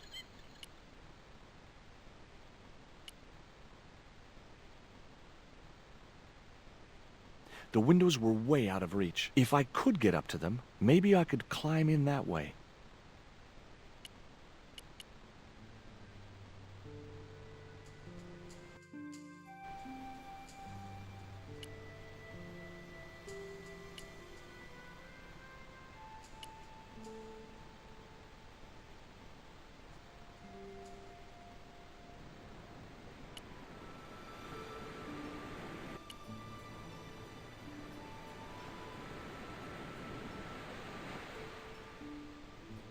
No luck with a fish? No, man.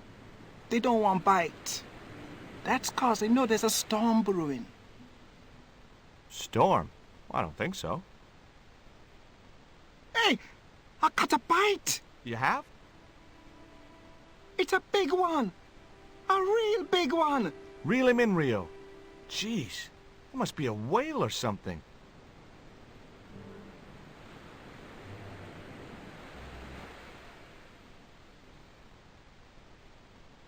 rustiest whale I ever see.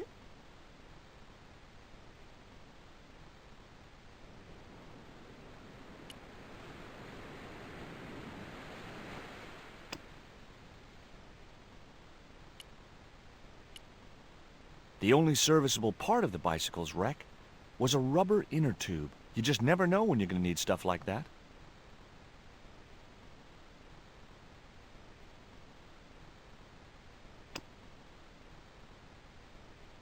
It was the old inner tube from the bicycle which Rio had fished from the sea. 3 feet of slightly perished rubber.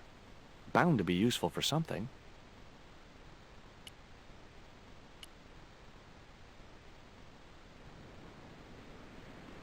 I still need a fish, Rio. Okay, make me try again. Maybe you better change your bait. What can I do with an old inner tube? I know what I'd do. I'd make the biggest catapult you'd ever seen and use it to smack Bronson with a fish from a safe distance. Those ballistic fish shenanigans of yours are gonna get you in deep trouble someday.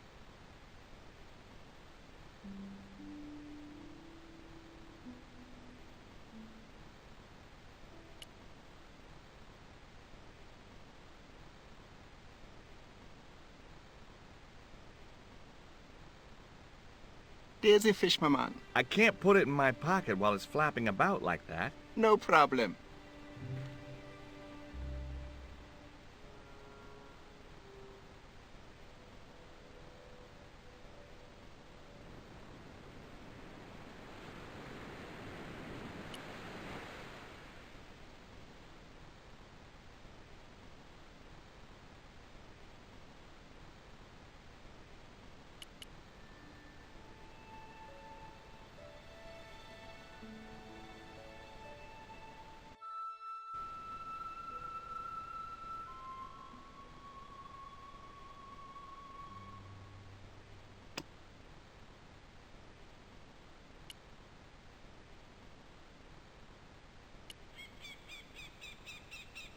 I couldn't reach it.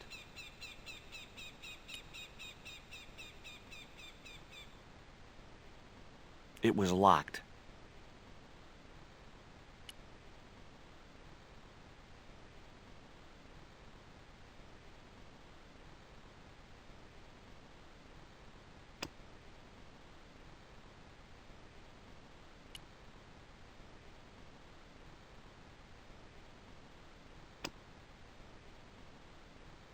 I'd have to do that from the ground.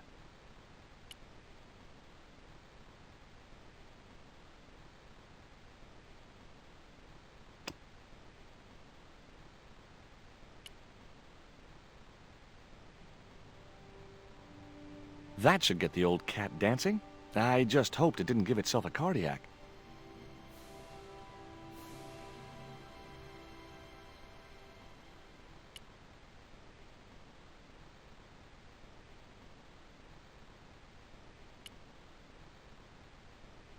I didn't want to risk the wrath of that vicious animal by putting my hand within striking distance of those claws.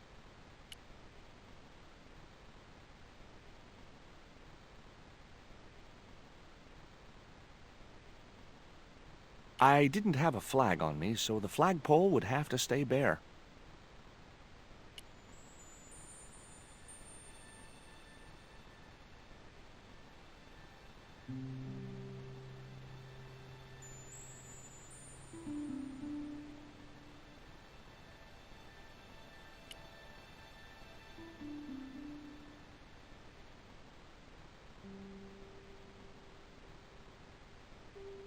A large tree stood beside the house, with a suggestive U formed by the branches.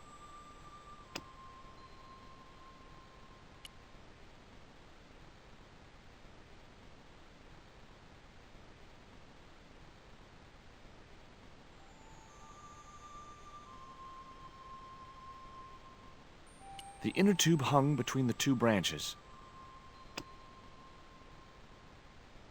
I put the ball in the catapult. Took aim. Yes! Okay, so it was a lucky shot, but I'd knocked the theodolite target clean off the end of the flagpole.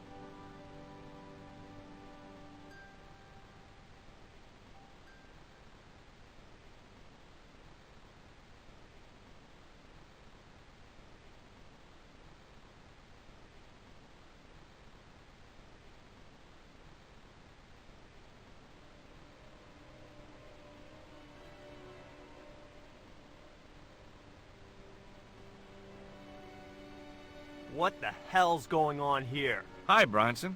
Nice to see you, too. You again. Have you been screwing around with my theodolite target? Where is it? I had to climb out of the window to put that one on. Damn it, I'm gonna have to go through all that again. Not this time. The house is locked up and the sisters aren't here. Hell's teeth! I'll have to put the spare target on the other flagpole. A whole morning's work wasted. I'm gonna fix all this and then I'm gonna fix you, you hear? Yeah? Fine. I'll be waiting.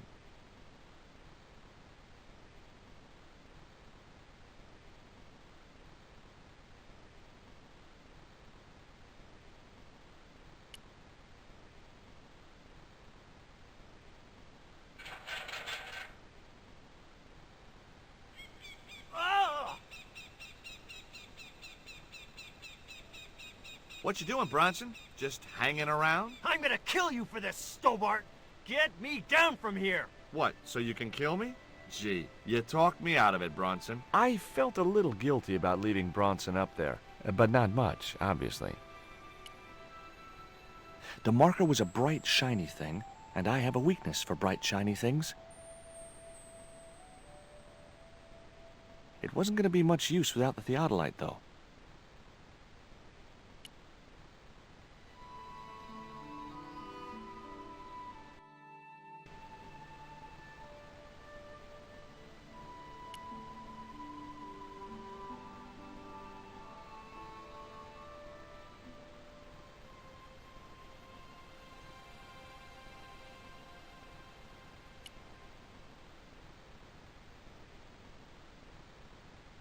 With Bronson out of the way, I could finally get a clear look at the plans. Engineers' drawings didn't mean much to me, but one thing was clear. These plans were for a 5-story, 200-roomed, luxury, pirate-themed hotel. Another stain on the bedspread of paradise.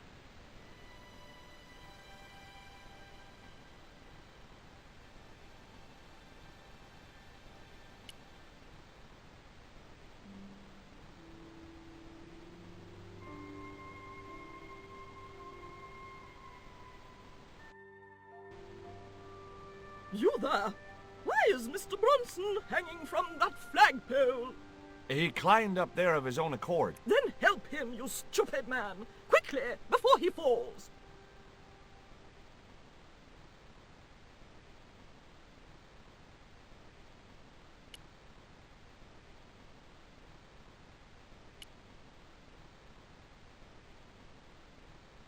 Hi. Could I ask... Never mind that. Help poor Mr. Bronson.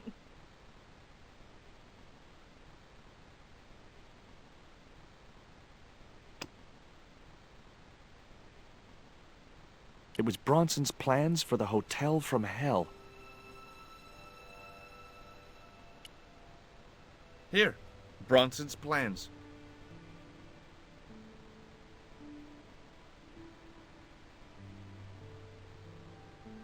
This means nothing to me. She's not wearing her reading glasses. Ah, wait. Yes, I see now. I see it all too clearly. That man is planning to build a huge hotel. Bronson is a confidence trickster. Mina, we have been duped. I'm glad we didn't sign his contract. Oh, I hate tricksters, especially confident ones. Come, Mina.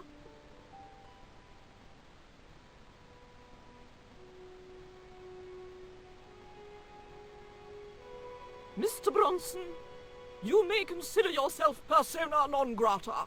Yes. Cave Canum. Kindly disentangle yourself from our flagpole and eject yourself from our property this very minute. Disentangle. Eject.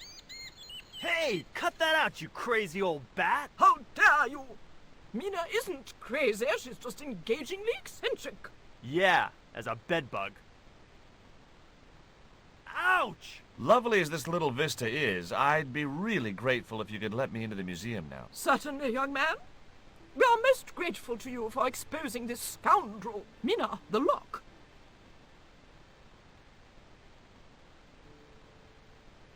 Thanks, ladies. Stobbart, be a pal. Get these harpies off me. Ooh!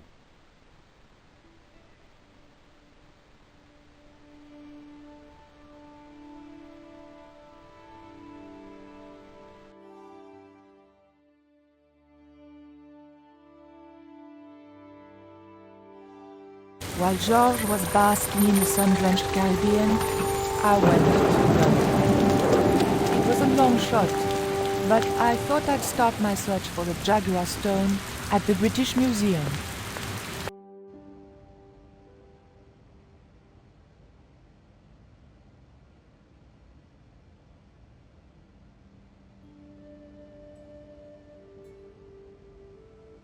It was a phone, probably for staff only. I didn't need to make a call. The two Japanese girls were inexplicably amused by something. The attendant didn't show it, but I sensed he was watching my every move.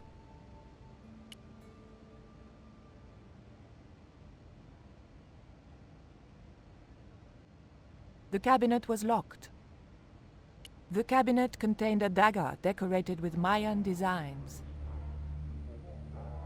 There was a huge carving of somebody who must have been important once.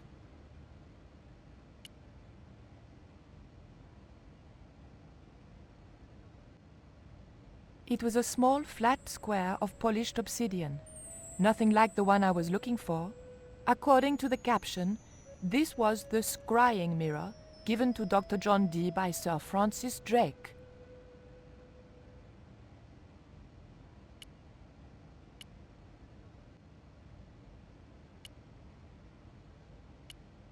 The display case contained a couple of vases. It was a woven wall hanging with a South American design.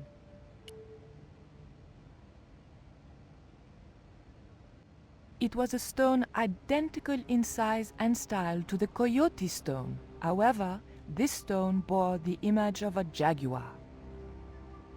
The mask looked more African than American. I wasn't leaving here until I'd got what I'd come for.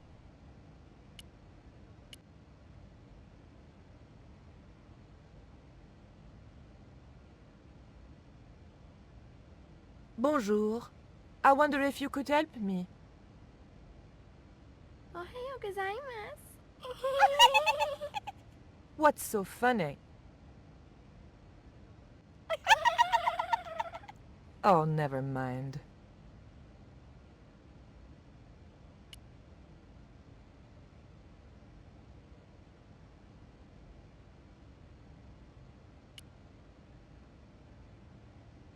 Can I help you, miss? What can you tell me about the scrying mirror? Ah, that belonged to the alchemist and part-time Elizabethan spy, Dr. John Dee. It was brought back from the New World by Sir Francis Drake and presented to him. It's Mayan, you know.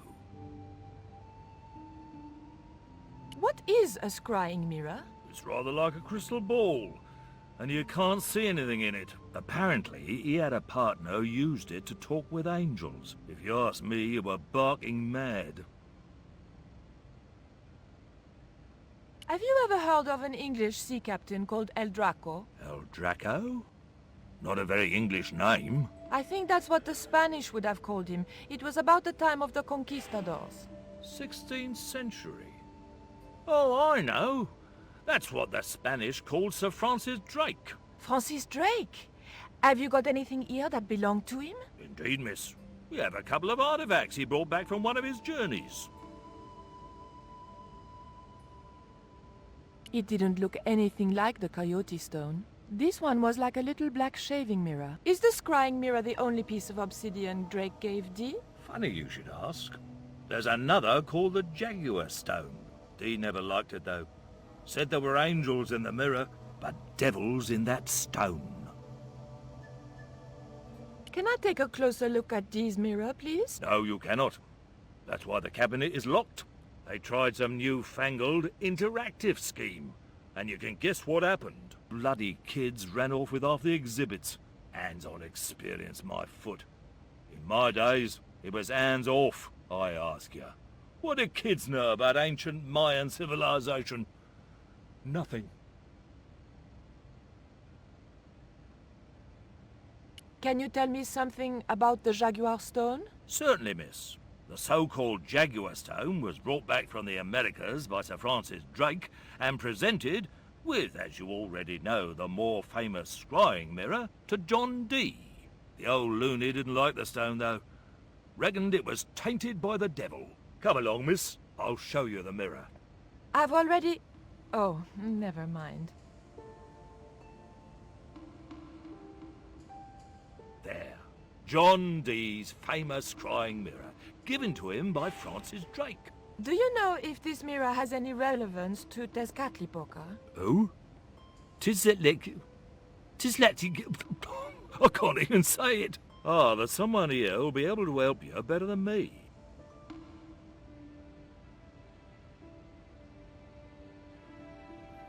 This young lady has some questions to ask, Professor. I think she's from France. Professor Roubillier? Eh? What? You two know each other, do you? Excuse me, the telephone.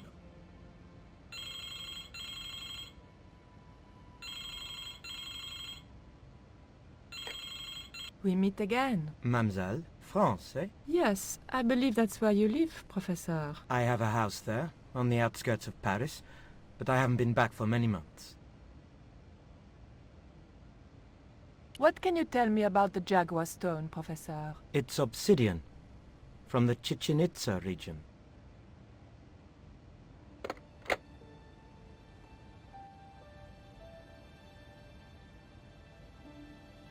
Professor Roubillier, your taxi's here. If you'll excuse me, I have some urgent business to attend to at the docks.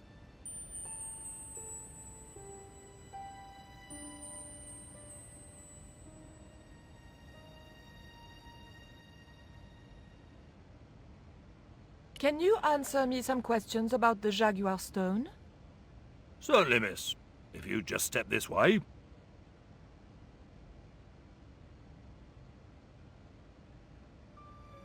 It's gone.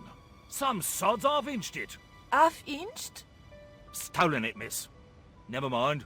The silent alarm will have been tripped. I'm afraid nobody can leave until our crack security team gets here. How long will that take? Could be a while. I think it's their tea break.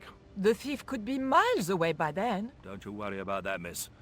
Just don't try to leave. It was too much of a coincidence that Roubillier showed up and the stone promptly disappeared. I didn't have time for their crack security team to finish their tea. I had to get after him.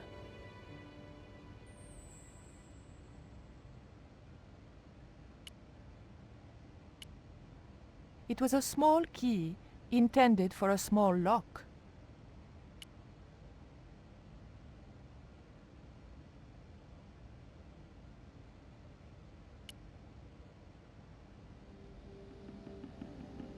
The attendant didn't show it, but I sensed he was watching my every move.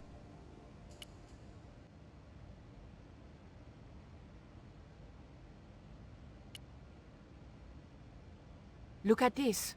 The thief left this key in the cabinet. Oh dear. Oh dear, oh dear, oh dear. That makes the theft an inside job, right? Oh dear. In other words, the thief was Professor Roubillier. Well, let's leave that for the police to decide, shall we? I better phone them right away.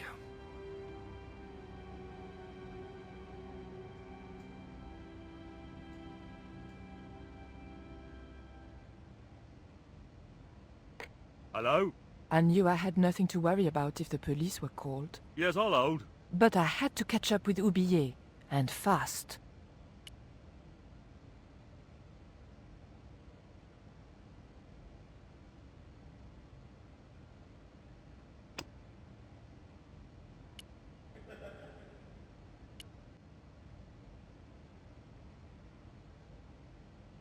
The key unlocked the case.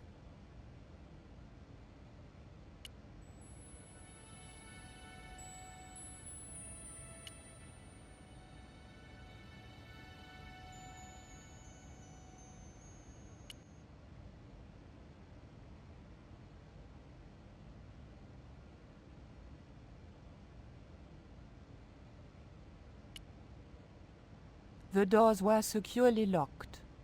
The doors were securely locked. The dagger might leave open the doors, but I wasn't going anywhere until I knew where Oublié had gone.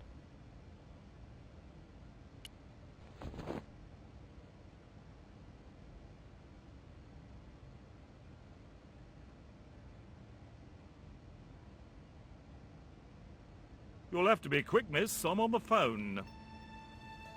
Don't you think it's suspicious that Oublié has urgent business at the docks? Not in the slightest, young lady. He's gone to oversee the unloading of cargo, an exhibition of Mayan sculpture on loan from Mexico City. What's the name of the ship?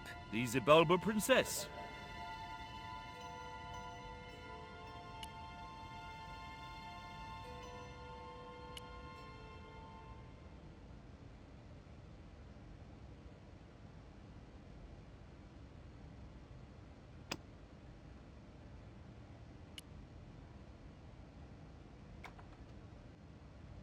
I levered the handle open with the thin dagger.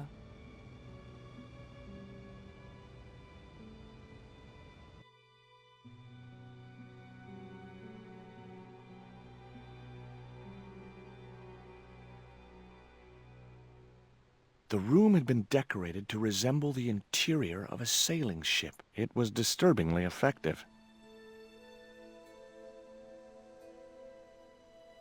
It was a beautifully crafted model of a sailing ship. It was an old book with spidery writing covering the open pages. It was one of those old pens made out of a feather.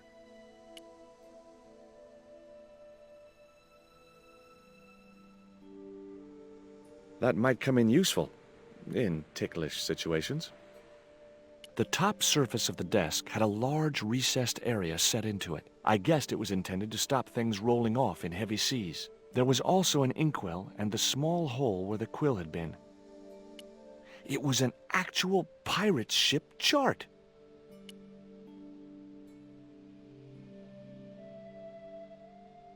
Okay, I've had my hands on an historical document. Now what?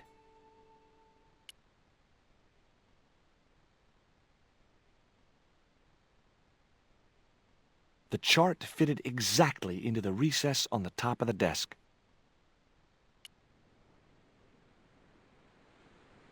March 20th, 1670 fix. Engaged frigate off Fan Salvador? It was garbage. Huh. I guess being a pirate didn't require too many academic qualifications.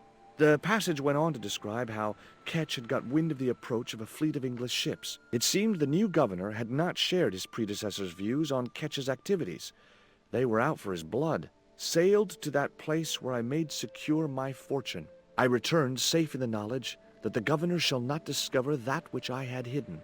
For is it not writ that 'tis easier for a camel to pass through the eye of a needle?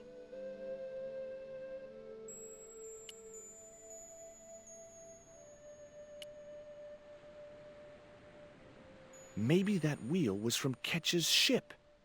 Suddenly, I was 12 years old again.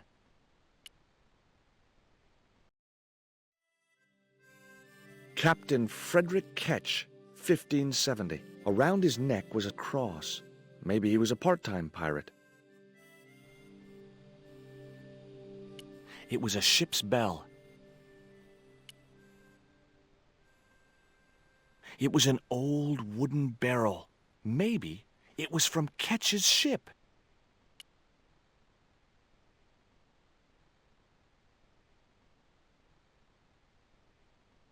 Yow! I should have known better than to put my hand in there. Grandma Stobbart had a nasty experience in a water butt once.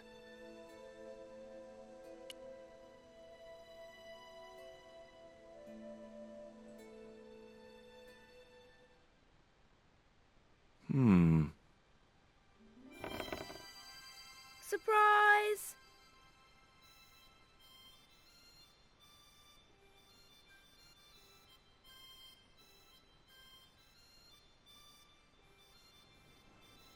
What the?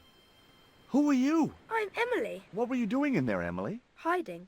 What are you doing here? Grown-up stuff. Grown-ups? I'm never gonna grow up, I'm not. You shouldn't be here. What's your name? I'm George. Pleased to meet you, Jaws. George. Jaws? Jeez. Make your mind up. What can you tell me about Captain Ketch? That's him on the wall, in the picture. Yeah, I know. Scary-looking guy, huh? He was my great-great-great-great-grandfather. Yeah, you have his eyes. Why don't you go play with Rio? I'm not allowed. How come? 'Cause Aunt Frost says I'm not allowed out of the house. That's why, Mr. Nosybeak. Too bad. Why don't you ask your other aunt if you can play with Rio? Aunt Mina's cuckoo. Aunt Frost says so. She says when the Lord handed out common sense, Aunt Mina was off getting double portions of chin.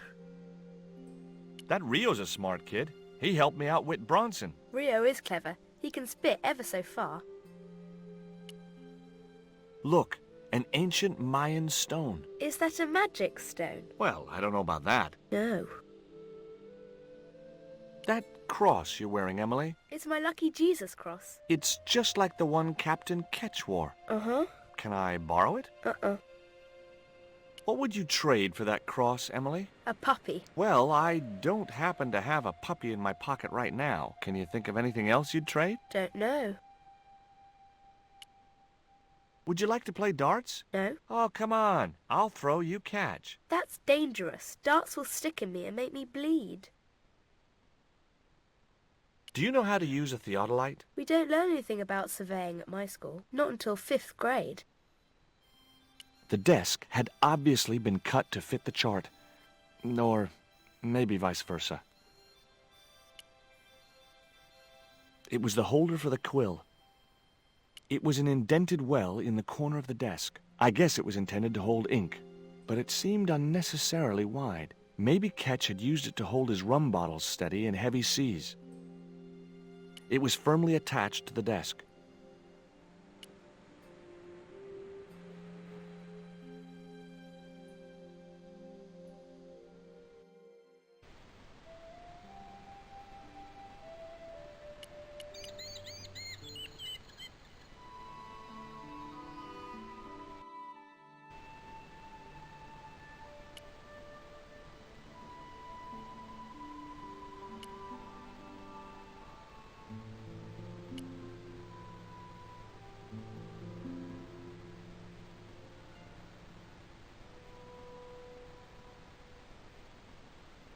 What do you give to a small, irritating girl who asks about everything? Try a conch.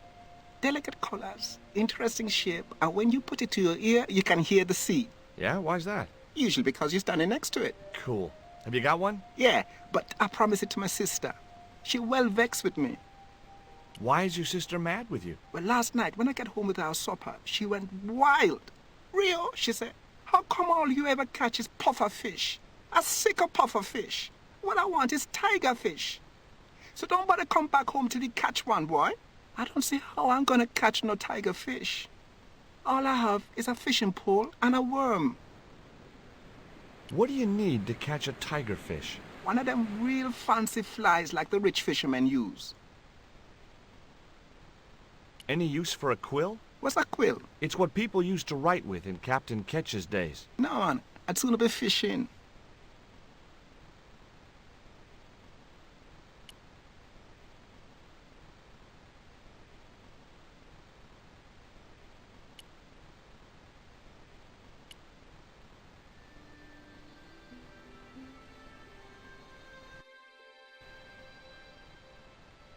A cute little putty-tat. Actually, no. It was a mangy old flea bag. It was the quill I'd found in the Ketch Museum.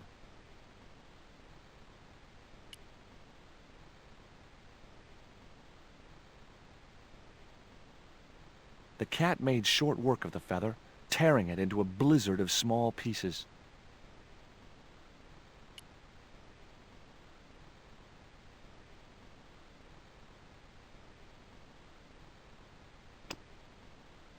The quill had been torn into small pieces.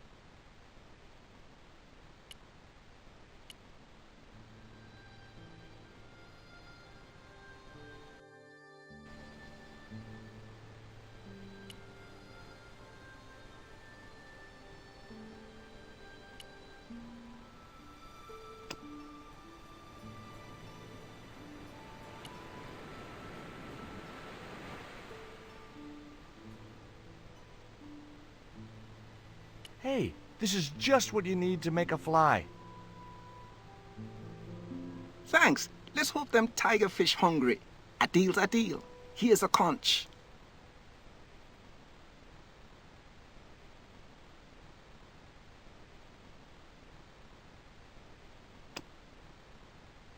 It was the conch shell that Rio had given me.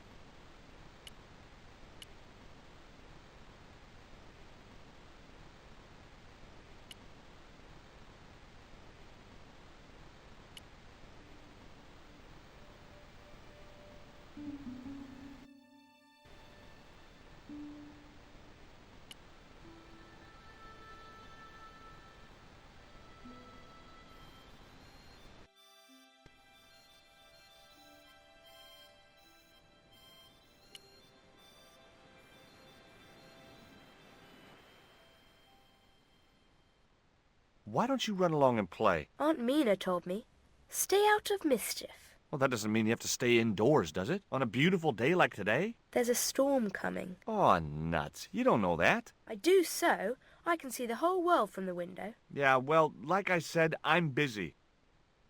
Here, I've got a conch. Would you like it? Dunno. Aunt Frost told me never to take presents from strange men. I'm not a strange man. Then why are you called Jaws, Jaws? That's a stupid name. I'm not called... Look, conch, pretty. Swap for the cross, yes or no? Right, this thing's going out the window. Okay, we'll do swapsies.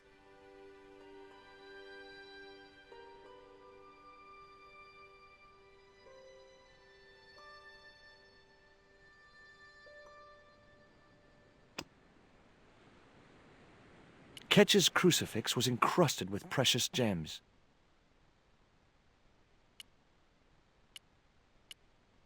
The desk had obviously been cut to fit the chart. Or maybe vice versa. That looked like that's where it was supposed to be, so I left it there.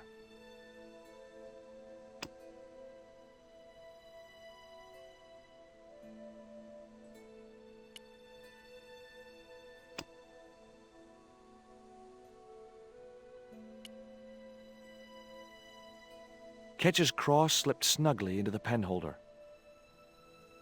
What you doing, Jaws? I've put your cross in this little hole in the desk. Why? Impulse mainly, with a dash of irrational intuition. Silly. Only women have intuition. That looked like that's where it was supposed to be, so I left it there. I wasn't going to take the cross out of the holder. Somehow I just knew that was where it was supposed to be.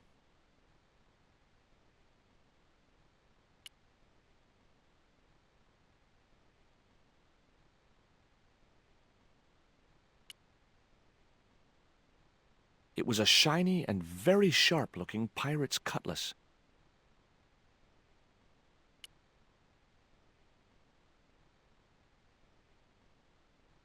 That looked like that's where it was supposed to be.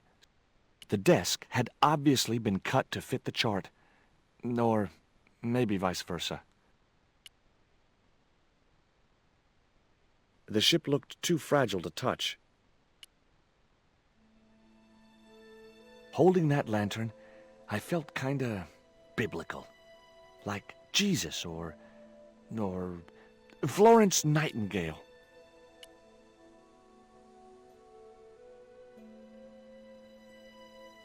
The lantern fitted so precisely in the inkwell, it could only be deliberate. What you doing now, Jaws? Knock it off, will ya? There's something you ought to know. I don't buy cute or lost puppy. I've put the lantern in the inkwell. See? It fits. Why? Because it was cut to fit. Why? Because sneaky old Captain Ketch made it that way. Why? What is with all the questions? 'Cause I'm interested. Why? 'Cause I have the insatiable curiosity of the young. Why? All right. Truce. The lantern cast a strong light over the desktop. The light cast a shadow of the cross. And the shadow fell precisely over a small, unnamed island shaped like a skull.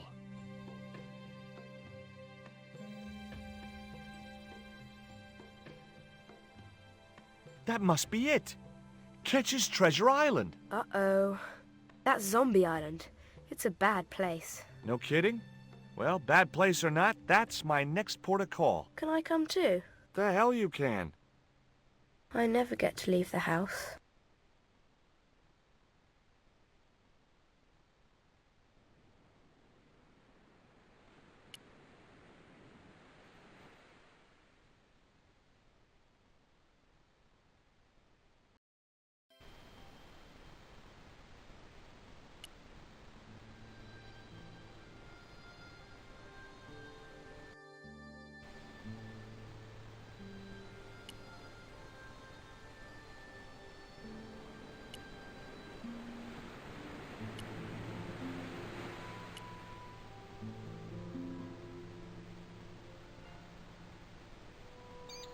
Would you take me to, Zombie Island? In this weather? You're mad, man. The rain will keep the zombies indoors. Just say I did meet a zombie. What would you do? There ain't no zombies on Zombie Island. At least, not anymore. It's uninhabited. Good. What do you mean, not anymore? You still want to go? I guess. Well, I ain't had no luck with them tiger fish. And with the mood my sister is in, I'll be safer with the zombies.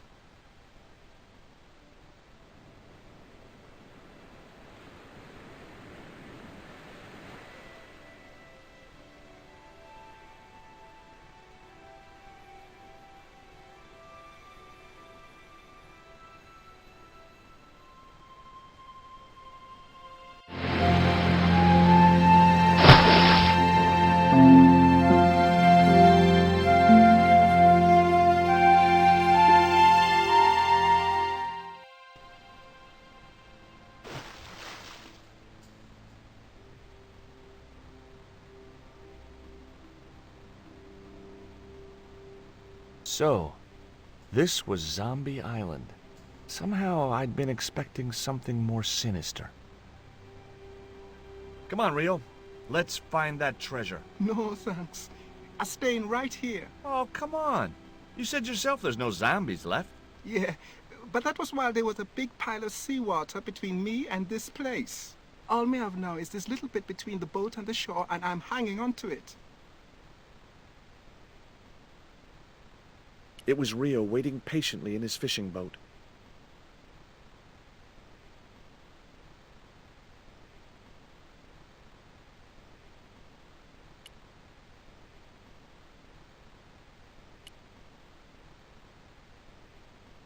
The cliff stopped me getting off the beach.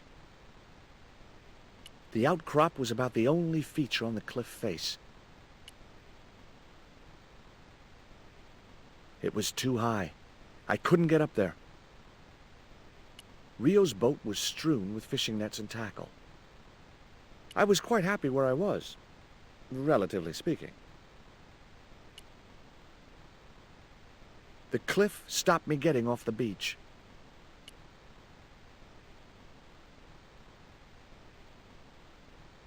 That Emily sure asks a lot of questions. Rest it, man. This whole Emily business just isn't funny. Look, we're obviously at cross purposes here. I'm talking about Emily Ketch. Yeah, and so am I.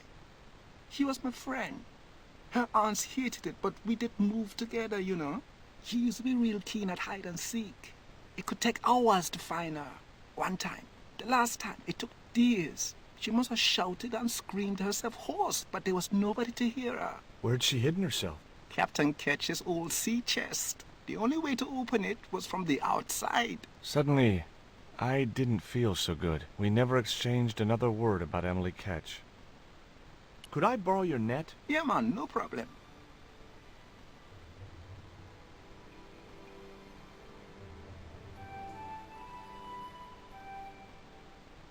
You planning on catching some fish? Nope. I'm after a big rock.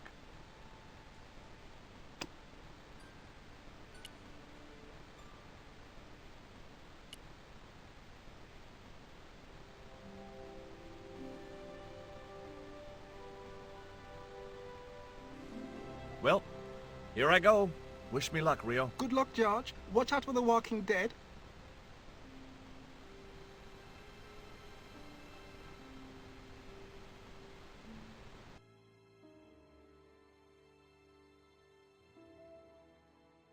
I stumbled down dark stairwells for what seemed like forever, until suddenly I found myself, wow! In an abandoned London Underground station. This place must have been closed down decades ago.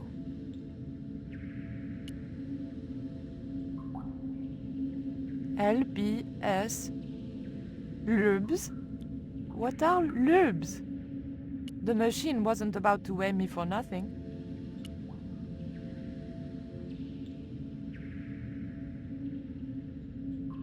It was an old chocolate vending machine. A flap covered the tray into which the machine dispensed chocolate bars. It was a cup which caught rejected coins. It was an old ticket machine. A sign read, "Tickets 3D."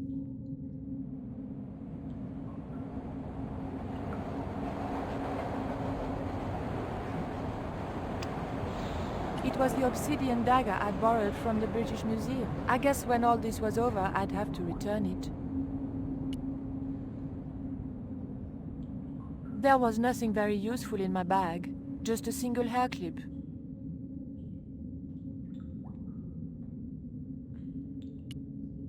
It was a hair clip.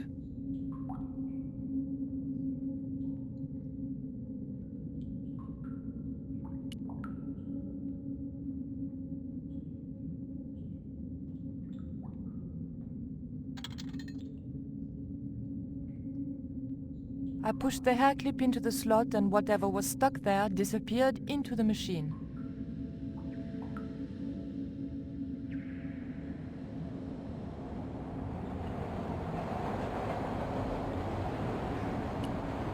The tray was empty. The slot was much too thin for my fingers. I pulled out an old English penny.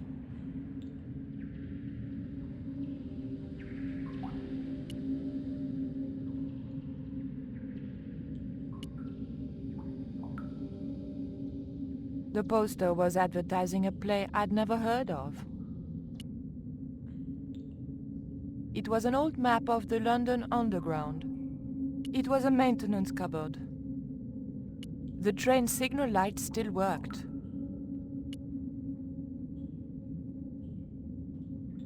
The machine wasn't about to weigh me for nothing.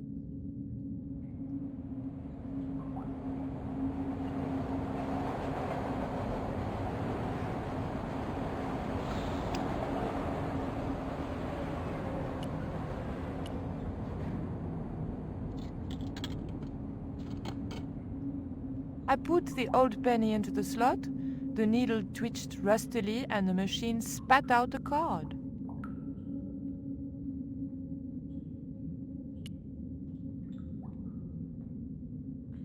A latch lock stopped me getting into the cupboard.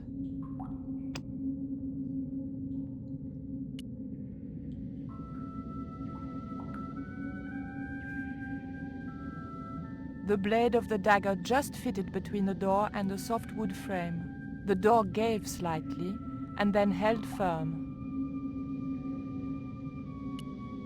My fingers were too big to reach into the tiny crack.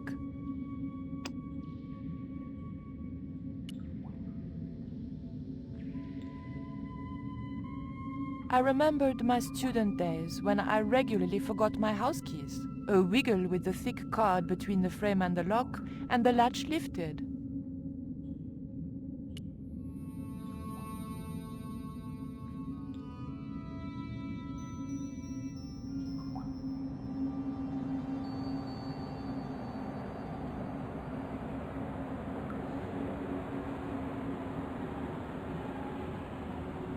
The train was my ride out of there. I could worry about not having a ticket when I got to the docks.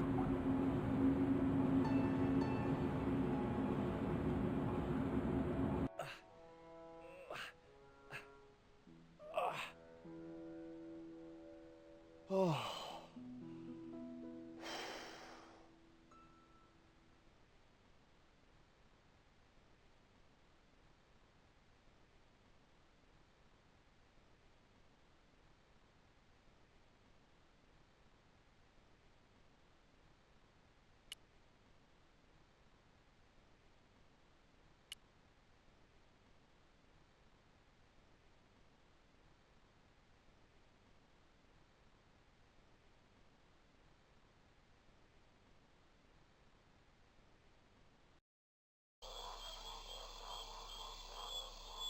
Nothing, I mean nothing, would possess me to step into that swamp.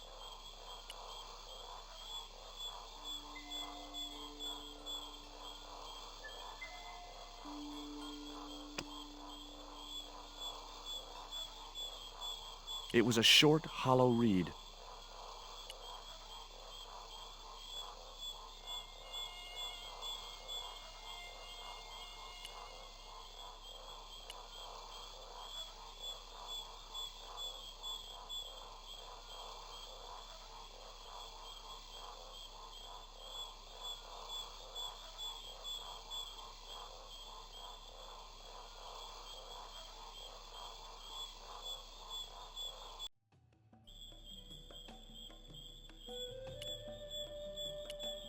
There was something in that hole beneath the rock. As soon as I stooped to investigate the hole, its inhabitant disappeared into the darkness.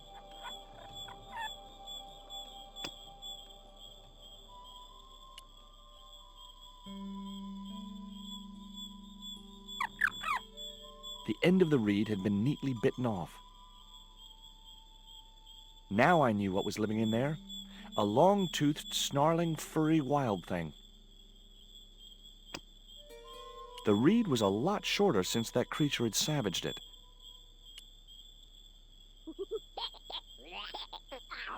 What the? Steady, guy, it's just a monkey.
The path was blocked by an ugly and extremely dangerous-looking boar.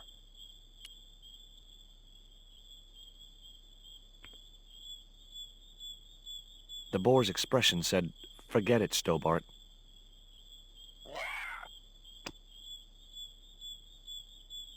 I don't think so.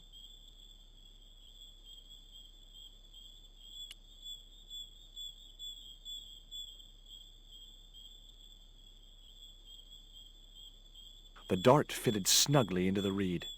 Great. I was tooled up and dangerous.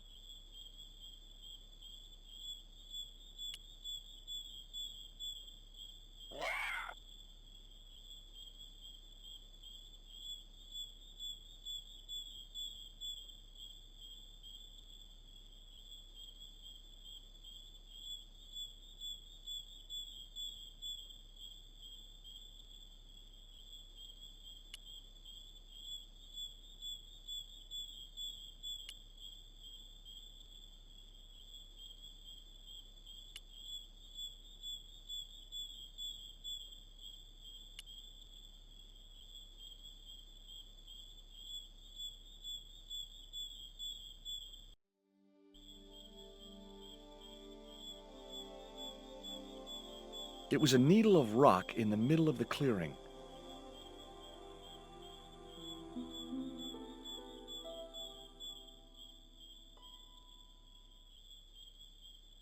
It didn't look like a natural formation. I remembered Ketch's log. For is it not writ, That 'tis easier for a camel to pass through the eye of a needle. Seemed pretty relevant now.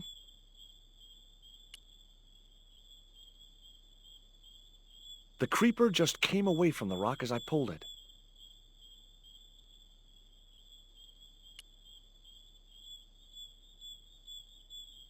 The creeper didn't look like it would hold my weight.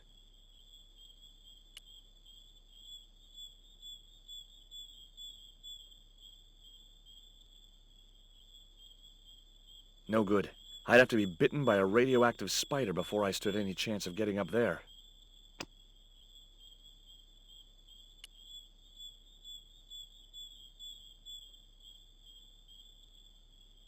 The net attached easily enough to the creeper and seemed secure.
It was Bronson's theodolite. It was the newspaper clipping referring to the imminent eclipse. It was the electronic marker which Bronson used with his theodolite.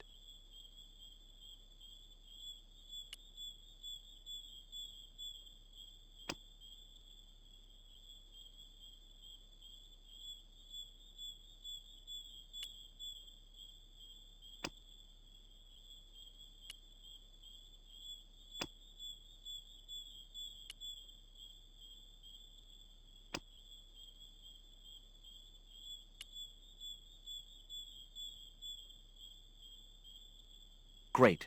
I'd created some sort of creeper marker fishing net assembly. Sometimes I terrify myself with my creative genius.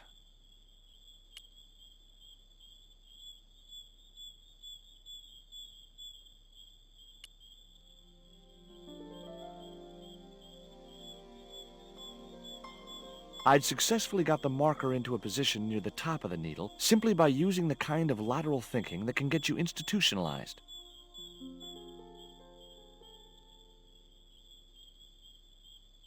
That high up, the marker should be visible for miles.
Hold on. I've been here before. Haven't I?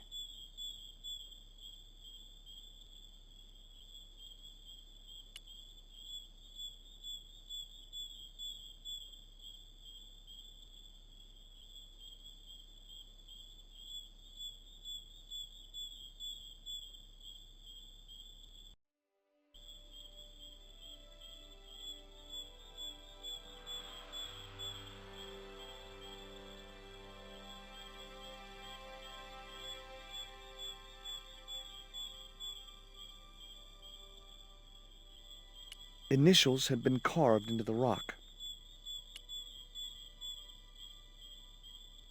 Initials carved into the stone read F.K. Frederick Ketch had been here.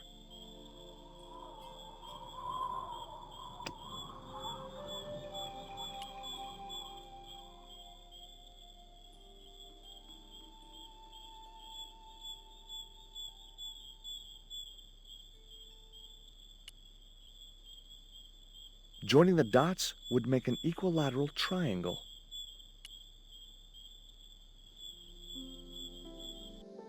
The hill I was on had reminded me of a camel's hump as I'd climbed up it. Now I had to see what I could see.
It was the marker which I had raised up the needle of rock.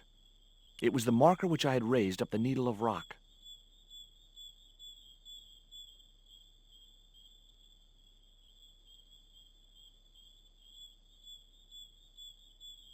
I could see the marker I had fastened on the rock down in the forest, and right in line with it, that had to be where Ketch had hidden his treasure.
The crate was a good hiding place, but I couldn't stay there forever.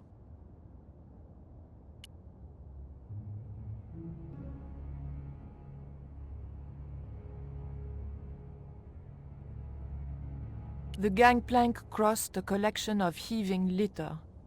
I suppose the Thames was under it somewhere.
got you.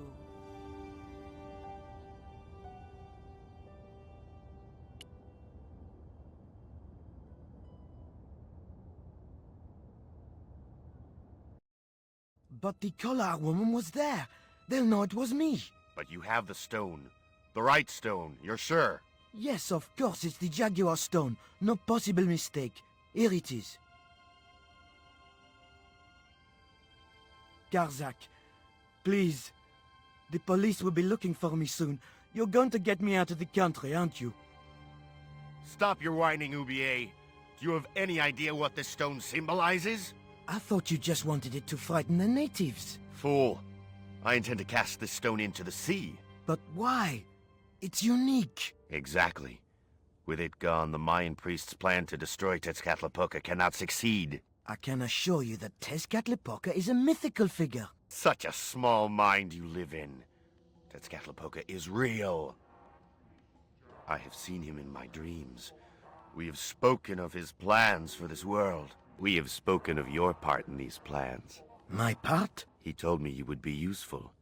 He told me how to crush your spirit by turning you to drugs. My wife died. You know that full well. She was my world, my everything. And now? You are no longer useful. She called out your name as she died, you know? What?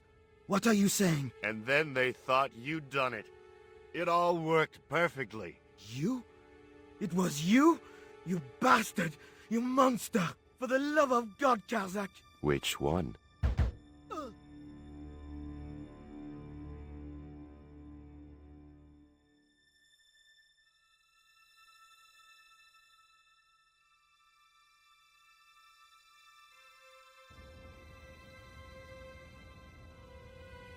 I couldn't just rifle his body without making sure he was really dead. There were no signs of life, but I checked that Oublier really was beyond help. We were going to need the stone to thwart Karzak. I knew Oublier would have approved. It was the Jaguar stone, all right.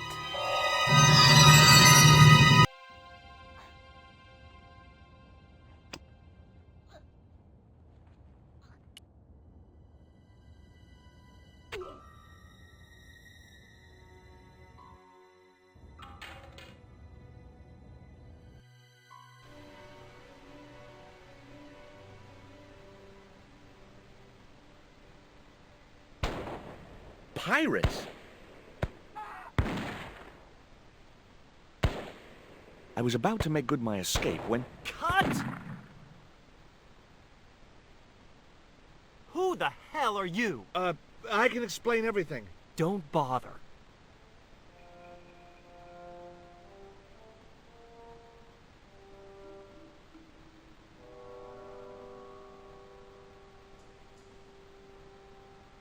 I'm sorry. I didn't realize you were making a movie.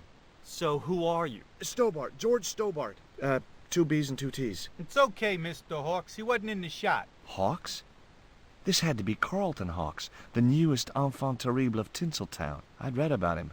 Mailroom boy makes good. Nice to know it was still possible to get to be a director armed with only an encyclopedic knowledge of postal charges. Stay out of the way, surfer boy. I'll deal with you later. Surfer boy?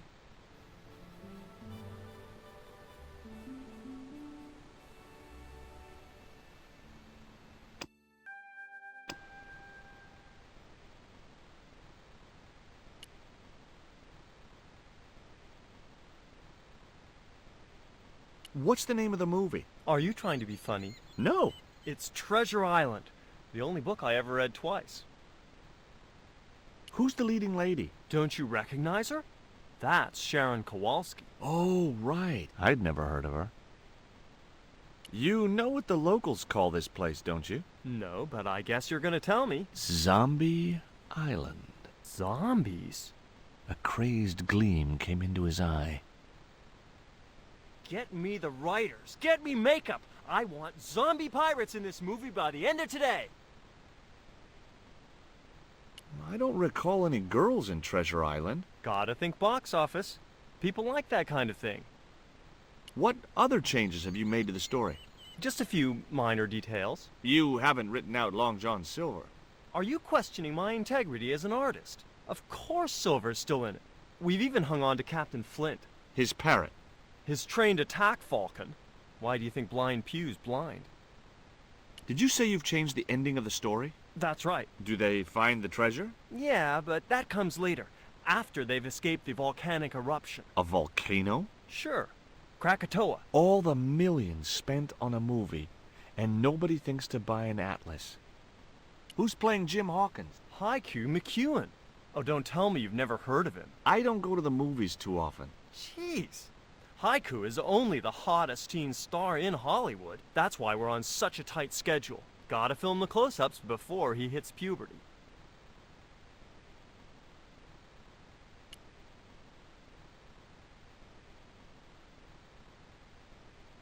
Hi, George Stobbart. Hello, mate. You're English, right? Blimey, you don't miss much, do you? Bert Savage. Have you seen what the caterers laid on today? Buns and pancakes. That's awful. It's an improvement on yesterday. The buns are stale, but the pancakes are bloody lovely. How long have you been in the movie business? Flipping years, mate. Absolutely flipping years. I was in the army before that. Thought to myself, you've been risking your bleeding neck every day, why not cash in on it like? So you became a stuntman, just like that? Nah, of course not. I had to do the training first. What training does a stuntman do? First, they told me to stand in the road. Then, they run me down. Straight up. Drove at me with a car. I couldn't believe it. I was up on the bonnet and over the other side before I realised he wasn't stopping. Then they threw me downstairs a bit and gives me a certificate. Did you ever work with Carol Climax? The Dirty Dachshund? I'll say. Flipping princess, mate. I heard she was very beautiful. Mind you, she acted like one too. Ordering this, demanding that. Did you ever meet Bertrand Oubier? Meet him? No. I saw him a few times, though. He didn't like his wife being in films. Do you think Oubier murdered his wife? I wouldn't be surprised if he did. Mind you, there were plenty of people who could have done her in. I thought the public loved her. Yeah, but people who knew her saw the other side. Have you ever seen anything like this before? What's that, mate? Stone axe? No, it's just a piece of polished stone. Very nice indeed. Shine it up a bit, you get a few bob for that. What do you think of this lipstick? Oh, very nice. Very repouche. I thought that meant hideous. I was being sarky. Looks like a skin disease, that stuff. It was a pile of pancakes which were being devoured by Bert. He couldn't get enough of them. The bun was so stale it felt like a small rock. I was already carrying one of the stale buns. It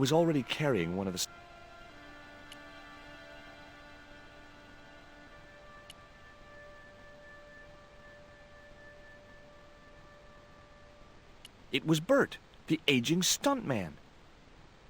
It was the cameraman.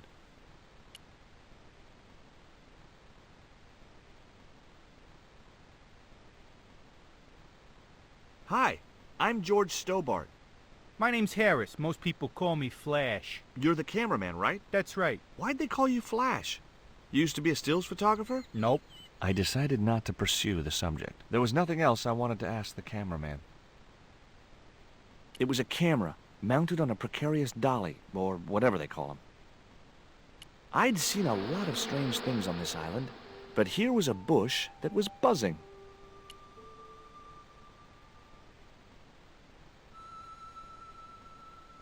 As I walked towards the bush, it started buzzing angrily.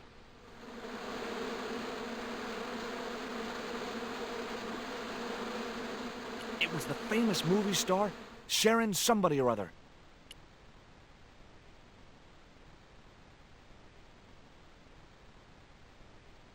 Hey there, I'm George Stobbart. Well, hi, handsome. You're cute. I wish it was you playing the lead male instead of that kid. I can't act, ma'am. So what? I bet you can kiss. I couldn't believe I was having this conversation with a real movie star. Hi. Hi, gorgeous. What's it like sharing the spotlight with an actor who's young enough to be your son? What do you mean? What do you think of Hawke's treatment of Treasure Island? It's okay, I guess. I never saw the original. It's a book. One of my favorites. Really? The novelization's out already? What part are you playing? Pirate Babs, the ruthless and passionate lady buccaneer. It's a great part. I get to kiss a lot, and I kick ass. Like the boots? Would you like this lipstick? Nice thought, gorgeous, but I prefer scarlet. Would you like this bun? All right. Oh, wait a minute. Hawks is watching me. Don't let him see it. Oh, he's looking right at me. What's the matter? Never mind. Just put that cake away and pretend you weren't talking to me. What do you think of these? Ew, they're awful. You have no idea how much you've just gone up in my estimation.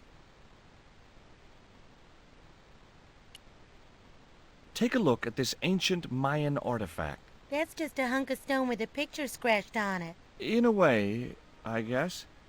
You don't happen to have seen anything similar, have you? No.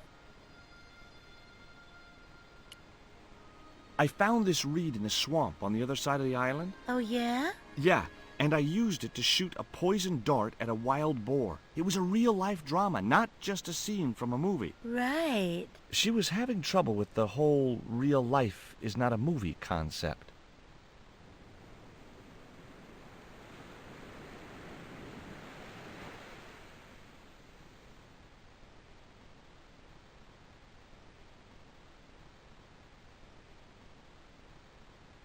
It was a plank balanced precariously on a barrel.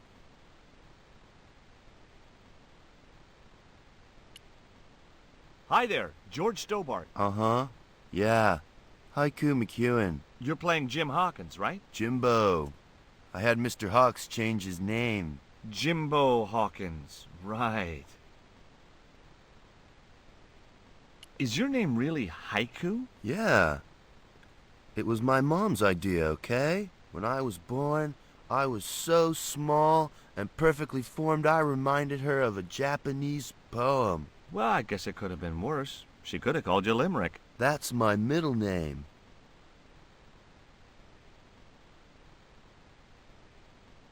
Did you always want to be an actor? I don't think of what I do as acting, man. You're not alone. It's more like I'm the voice of my generation. What I'm saying for the kids on the street. Which is what? I'm crap, I'm going nowhere? Huh? What are you saying, man? Stobbart, get out of shot. Positions, everybody. I'll get a flip chart and explain it to you later, Haiku. Haiku, baby, are you ready? Okay, man. Which scene is this? You've been captured by Silver's accomplice, Pirate Babs, who's fallen in love with you. That whirring sound you can hear? It's Robert Louis Stevenson spinning in his grave. Okay, people, top of page 76, Sharon. What about my big speech? It's been cut. Everybody ready? Up to speed. Quiet on the set. Okay, let's make magic. Oh, please. And action! Why don't you forget that dumb old squire and his bunch of merry men?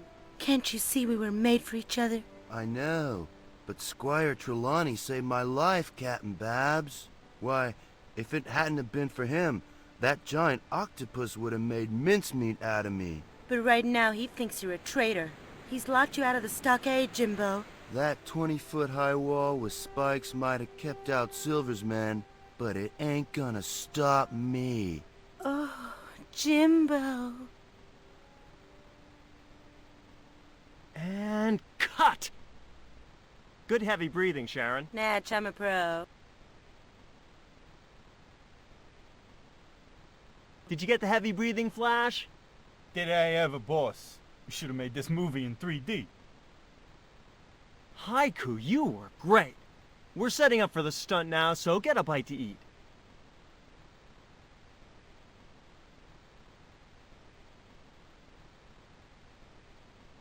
Savage, on set, damn it.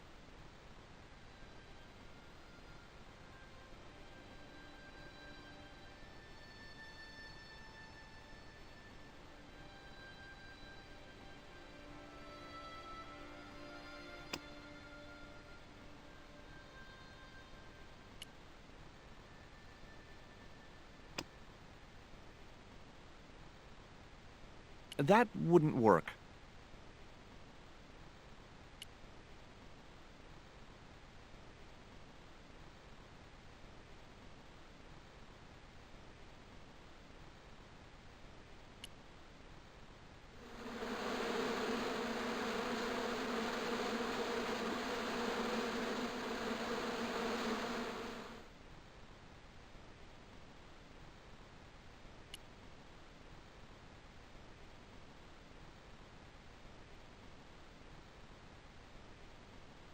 Now I knew why that bush was buzzing.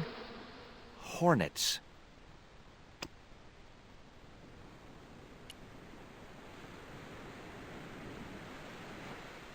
Hey, Haiku. Yeah, man.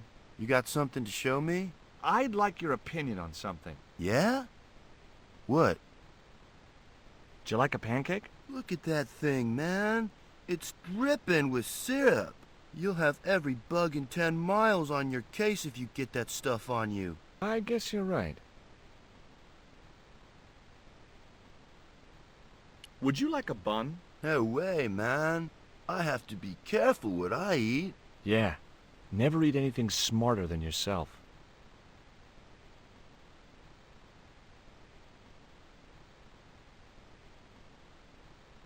Hey, Haiku. Yeah, man. There was nothing else I wanted to ask him.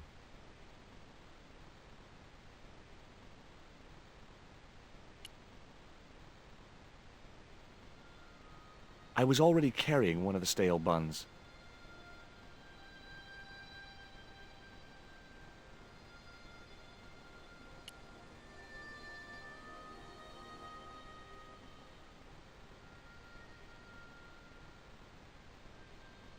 Mr. Hawks, I was wondering if... Not now! I got a movie to make. Time for the stunt, Savage. It's a short run, bounce on the plank, and somersault over the spikes and stockade wall. Do what? Plank, spikes, wall, over. Easy, a child could do it. At my age? You must be joking. I could replace you, Savage. Yeah, with an arthritic baboon. Replace me? Lummy, this could be the last stunt I ever perform. I need to think about this. Get myself in the right frame of mind. A suicidal one would fit the bill for that stunt. Fine. You do that. In the meantime, we'll break for lunch. Oh, great. I'm famished. Stay right there and meditate, Savage. Tight-ass little git.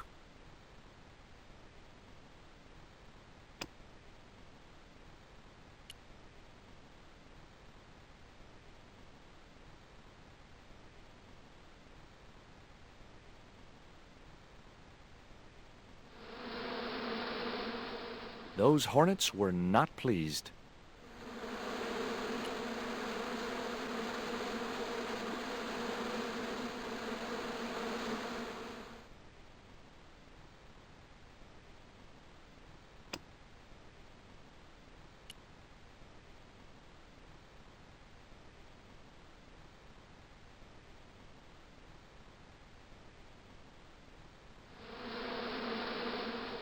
Those hornets were not pleased.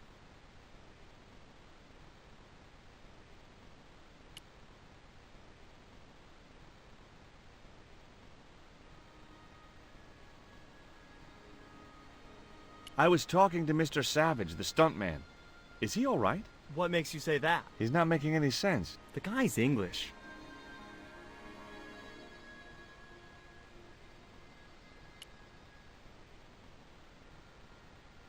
Hey, Haiku. Yeah, man. There was nothing else I wanted to ask him.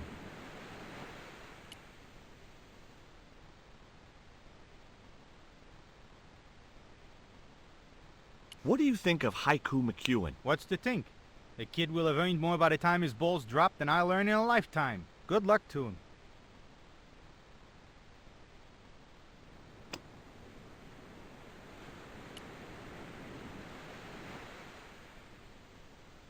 What have you got there? Would you like a pancake, Bert? Don't mind if I do. The pancake oozed maple syrup all over Bert's chins. You put bloody syrup on that pancake. Now it's messed me all up.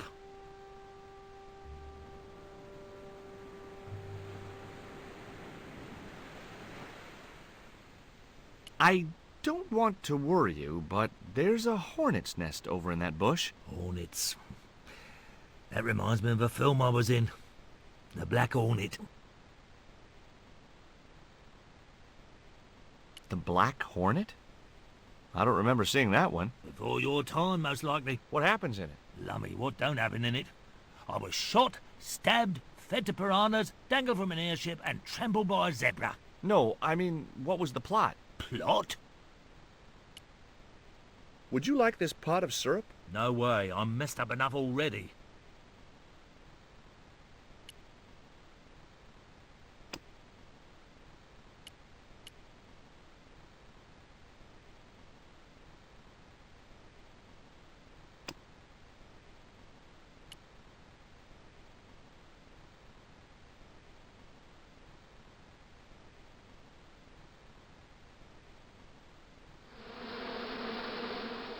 Those hornets were not pleased. Get that camera rolling. This could be good.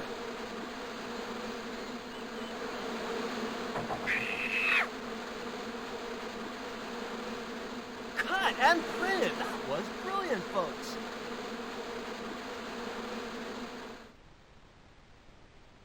Okay, the next scene is down on the beach. This is where Hawkins finds the treasure in the Cave of the Crabs. Would those be giant killer crabs by any chance? Giant mutant killer crabs with attitude. There it was, the rock I'd seen from the camel's hump. Now that I was close up, I could make out a small cave near the top of the pillar.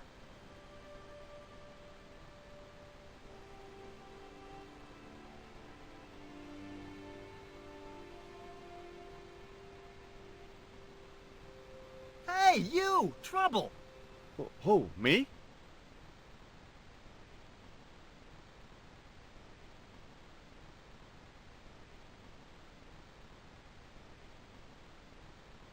I want you to stay right where I can keep an eye on you. I'm not one of your lackeys, Hawks. I go where I like. Not here, you don't.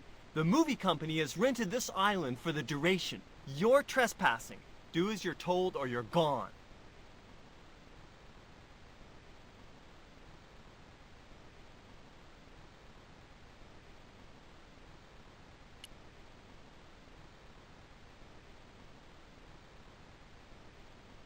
Why don't you use that cave up on the rock pillar at the end of the beach? We don't have a stuntman anymore. Hey, I'll do the stunt. I appreciate the offer, but if you fall, you'll sue us. No, I won't. Everybody hear that? I heard it. Good enough, we're covered. Got any experience? Death-defying leaps, desperate fistfights, getting caught in explosions, you name it. Okay, people, move out. We're shooting the scene at the end of the beach. No, we're not. The camera's still bogged down. Shoot, I forgot about that. No go, Stobbart. We'll have to use this cave after all. You don't look happy. Why should I be happy? Look at that cave. It's supposed to be where the treasure is. So? Look at it. It's crap. Does that look like the sort of place anybody would hide treasure? I should have had props build me a proper damn cave. A cinematic cave. What do you mean, a cinematic cave? One with drama. Danger. One that looks like the mouth of a big stone skull would be cool, but I'd settle for drama and danger.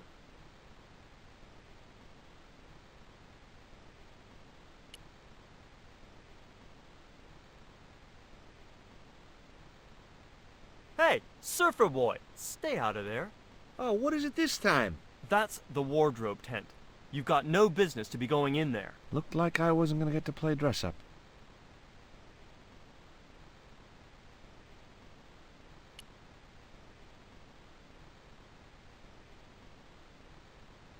No point in going there. It wasn't the cave I'd seen from the camel's hump.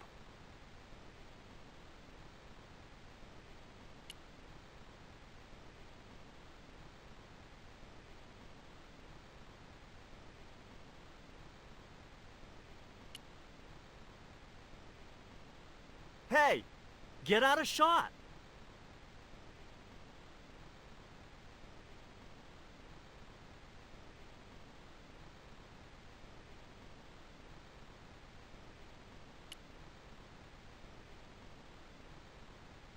Mr. Hawks doesn't like that cave. He says it isn't cinematic enough. Well, that's just too tough. The camera's bogged down in the sand. If he wants the shot done today, it'll have to be that cave. There's a pretty good cave over on the other side of the bay. The one up in that finger of rock? We'd need a stuntman. You got a stuntman. We ain't got no stuntman. Bird injured his back doing that dumb wall jump. Flash? Yep. We can't film at the Needle Rock because the camera's bogged down, right? You got it, champ. So why can't we use the portable camera instead? You know, that's a pretty smart idea.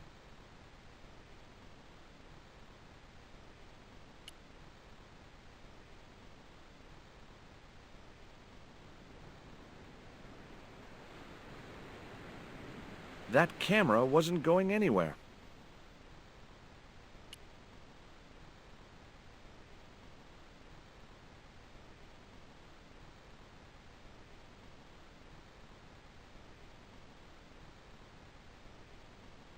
I've been talking to the cameraman. He's got a portable camera. So? So you can use the cave in that rock pillar at the end of the beach. That's a dramatic cave if ever I saw one. We ain't got a stabilized harness for it. The camera'll wobble. Did D.W. Griffiths have a stabilized harness when he made Birth of a Nation? You're right, damn it. Hitchcock, Wells, none of them needed one. For crying out loud, Sam Raimi stabilized his camera on a plank. Props, get me a plank. We're gonna wing it. Hot dog. We're gonna do a cinema verite pirate movie. George, get to wardrobe. We're gonna make you a star. On my way.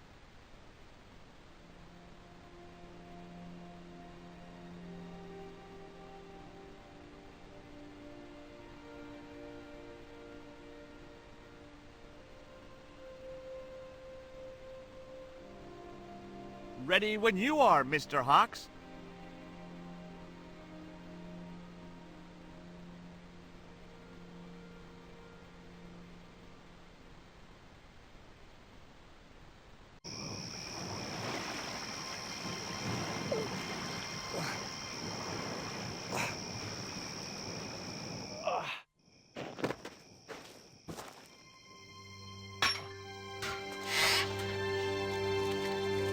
It was the stone which Ketch had captured from the Spanish. The Eagle Stone.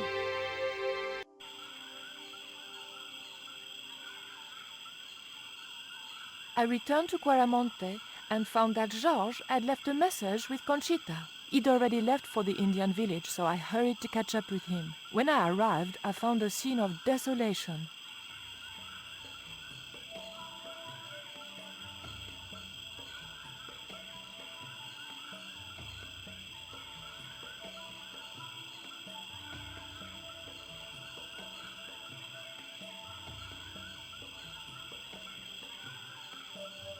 These sunglasses are George's.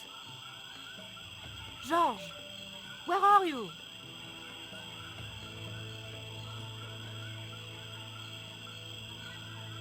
Titipoco, I'm almost glad to see you.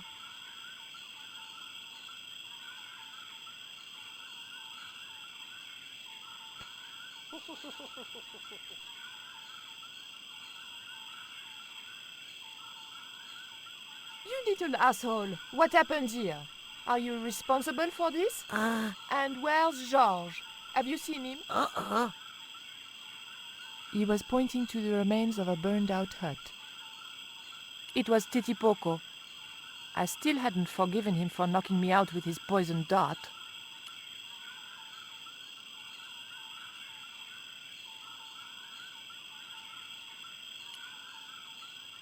These are George's shades, right? Has he been here? Jaws! Where is he now?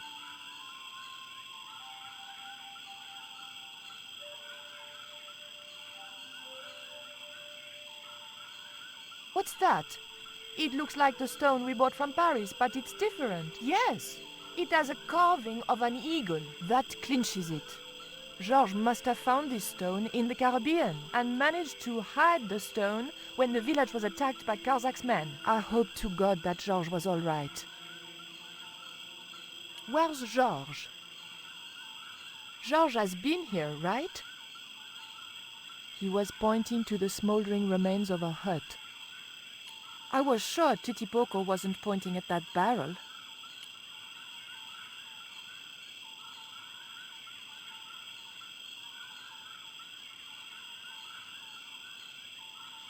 The barrel was too heavy to move. It was too hot to pick up. It was a very hot and blackened stone. It was a smashed lantern, probably the cause of this destruction. I didn't need the lantern since it was still daylight. Besides, it was broken. The water could have cooled the stone if I could figure out a way of getting it into the barrel. Hey, Shorty! Make yourself useful and help me with this barrel.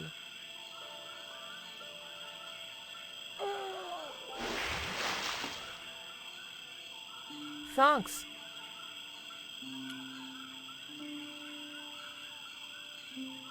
I recognize that. It's the coyote stone. I had the coyote and jaguar stones. Titipoco had the eagle, according to the shaman. That's all we needed to deal with Tezcatlipoca. Pity he hadn't any ideas for dealing with Karzak.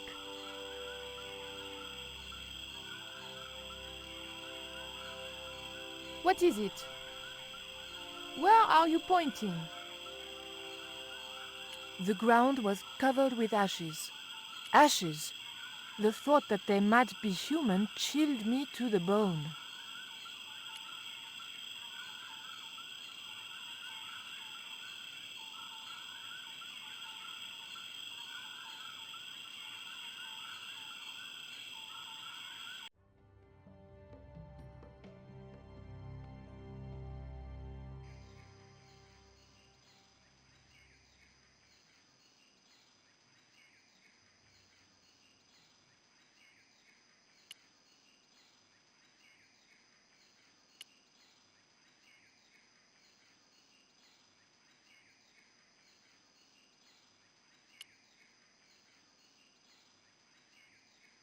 It looked like Karzak was using Quaramontean troops and local Indians as his guards.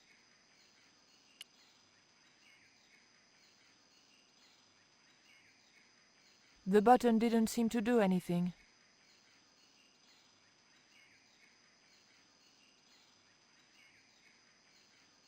The scaffold gantry went all the way up the pyramid.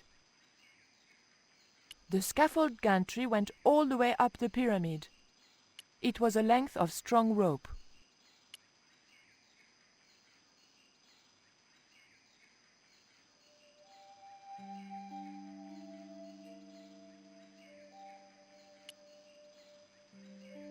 How did you hook up with a maniac like Karzak in the first place? Karzak? Whoop whoop loco! Yes, he scares me too. Titipoco, I have an important job for you. Take this rope to the top of this scaffolding and throw it over the top. Rope.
It was an old electricity generator. It looked like a fuel line.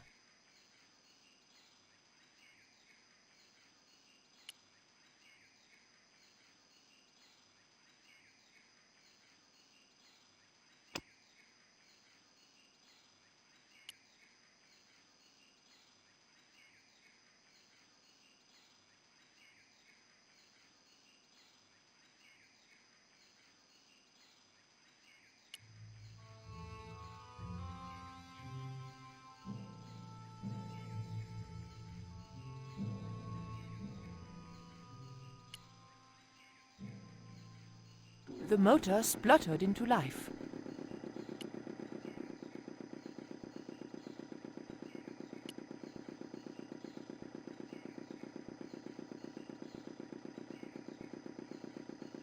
Titipoco, when I tell you, I want you to copy what I am doing. Copy.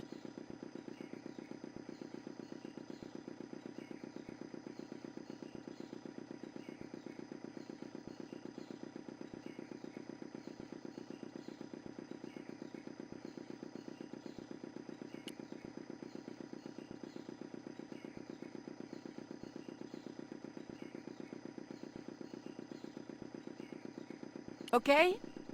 Copy.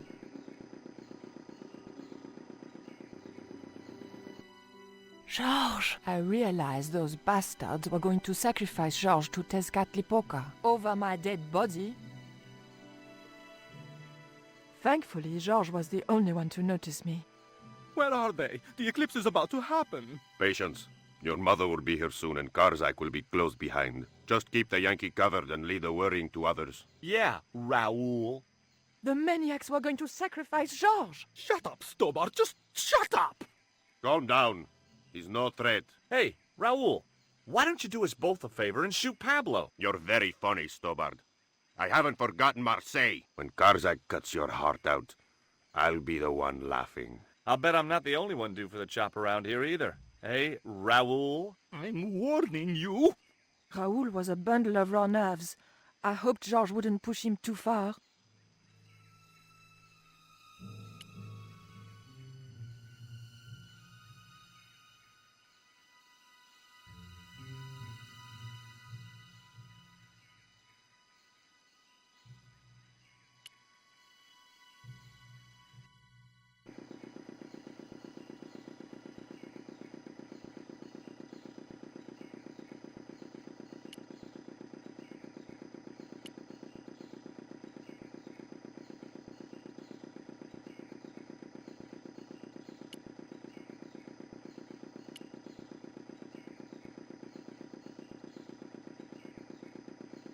Hey, señorita! Too late. I had been seen.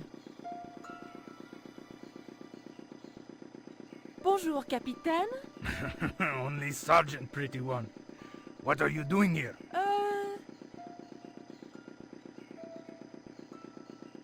Snuggles said I could come here with him. Snuggles? Oh, I mean the General. We're, friends. May I go up the pyramid? We have strict instructions not to let anybody pass. Oh, but I've told you who I am. Surely nobody would mind. Well... Oh, please. I'd be ever so grateful. I tell you what. I'll ask Pablo if it's okay for you to go up. If Pablo saw me, I'd be dead. No. It's not worth the bother. I'm not really that interested in their stupid pyramid anyway. Well, okay. It's men's work up there anyway. I'll just run along and play around here, okay? Okay, you do that.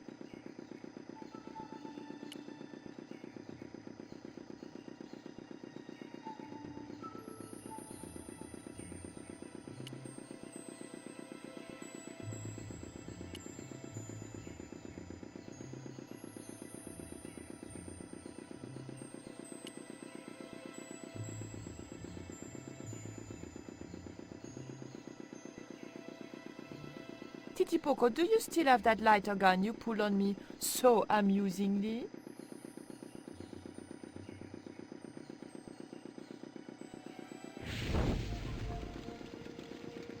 What's going on over there? Do you need help, my pretty? Nothing's wrong. I dropped, a A cigarette butt. Everything is under control. I'll have the fire out in a minute or two.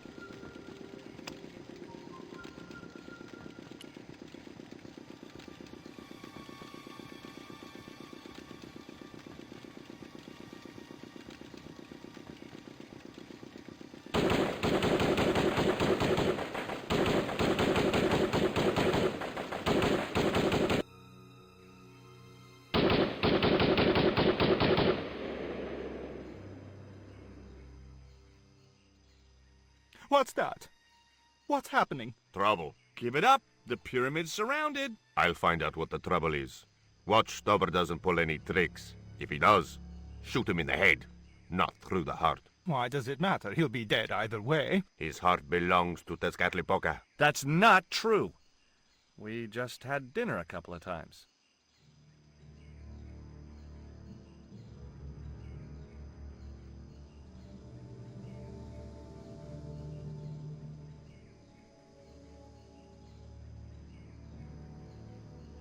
The crates and drums were sealed, and I had no way of getting into them.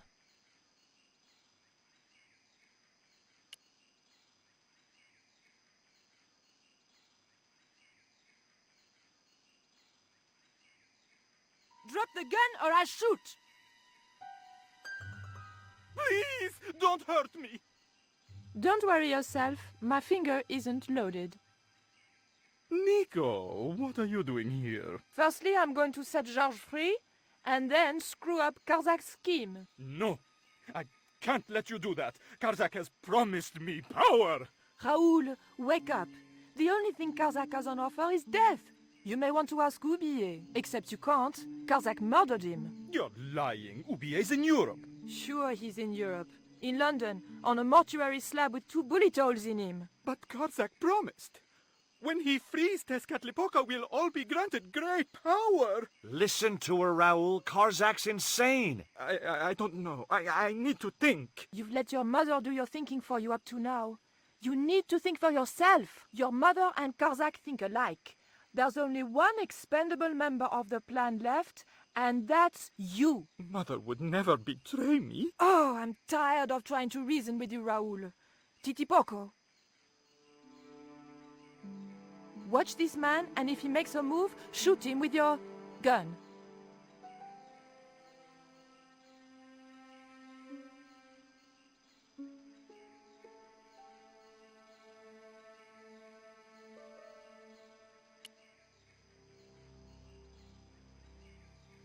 Hold still, George. I don't want to sacrifice you by accident.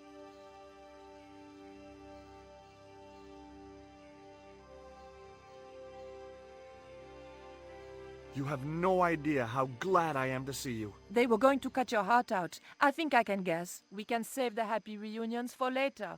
We've got to move. Come on!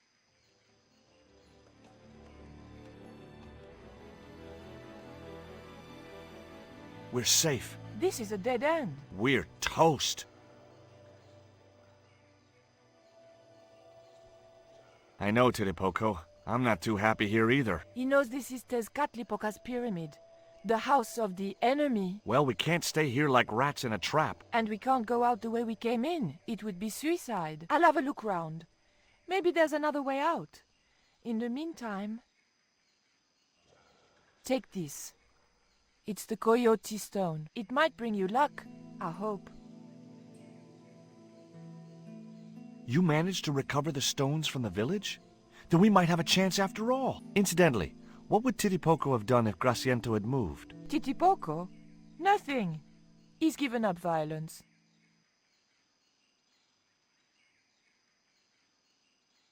There was a large image on the wall of a man in ceremonial garb. More usefully, there were also a couple of levers.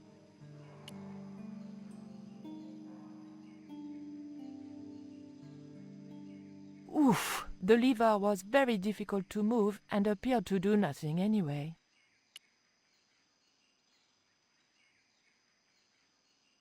Heave! Still no good. There was a large image on the wall of a man in ceremonial garb. More usefully, there were also a couple of levers.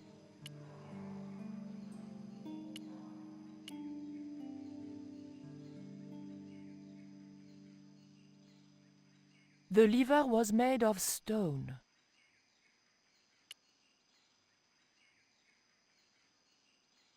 George? Yeah? George, I can only pull one lever at a time, and I think we need to pull both together. Okay, I'm up for that.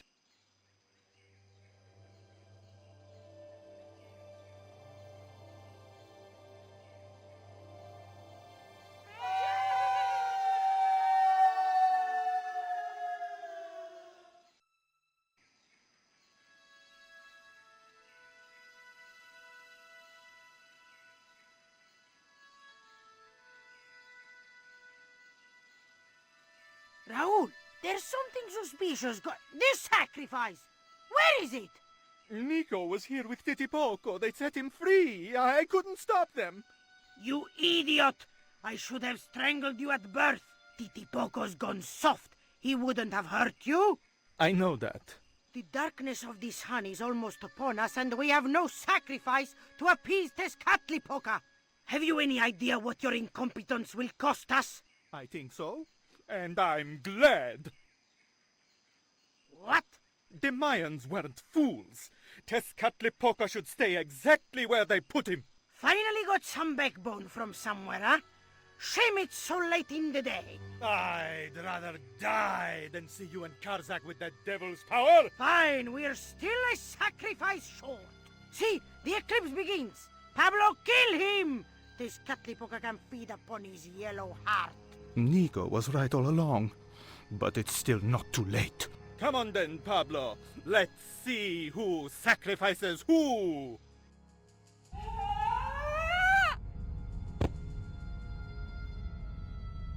What place is this? I was in some sort of strange room. Tiles and dials. The priests who designed this place must have known how to use them. I was going to have to figure it out for myself if I ever wanted to get out of here. It was the great stone head that had spat me out. It reminded me of an ex-boyfriend, on both counts. The room was dominated by an enormous device, decorated with the usual Mayan motifs. It held two great discs, each covered in glyphs.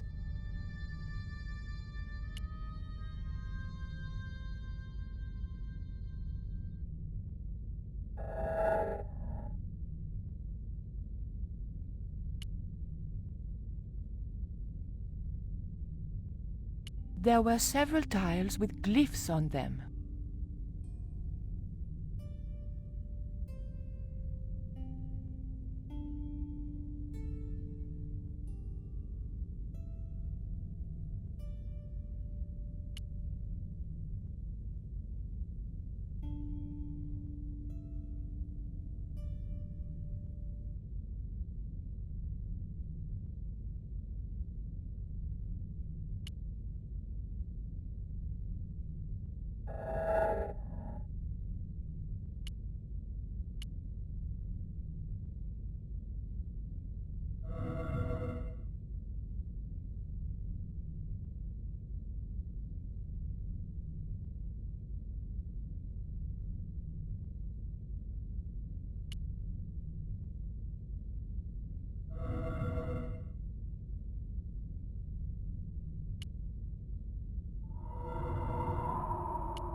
The tile moved slightly.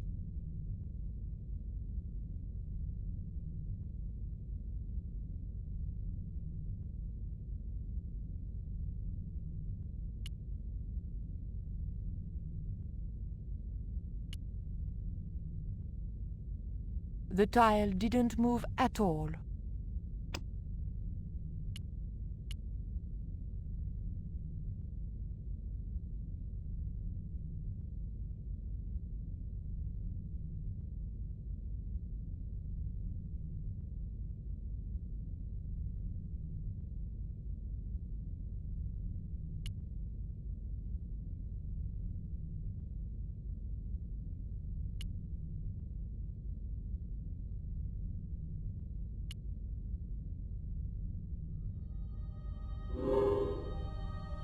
It was the great disc machine.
The tile moved inwards and clicked home.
Et voila!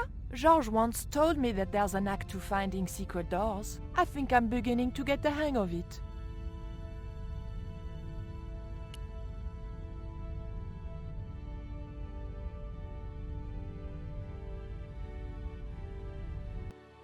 So I thought, this is it, you know? This is true love. Anyway, I have to leave for a few weeks, and when I come back, what do I find? Damn right. And with who? Labano, that creep. Huh? Yeah, that's exactly what I thought.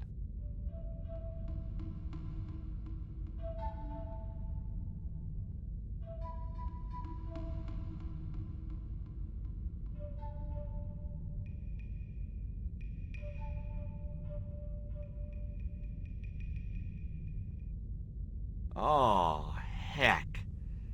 Looks like another dead-end titty poco. Any ideas?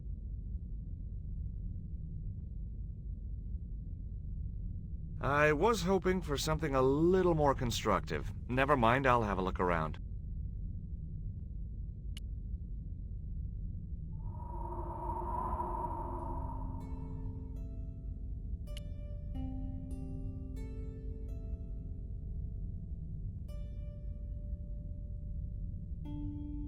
Look, I need to light this torch. Can you do something clever with a couple of sticks, or flint and tinder, or...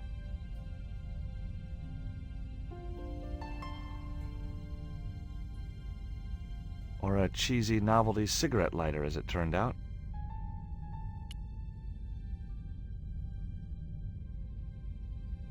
Well, there was nothing else to do around here, so I pulled the lever.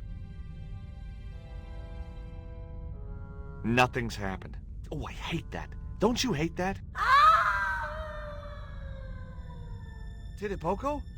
Oh my...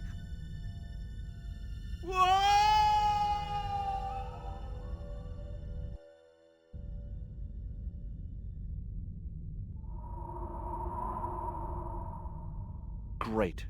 I had no idea where I was, no idea where the others had got to, and time was running out to stop Karzak. Still, I wasn't dead yet, so it wasn't all bad news.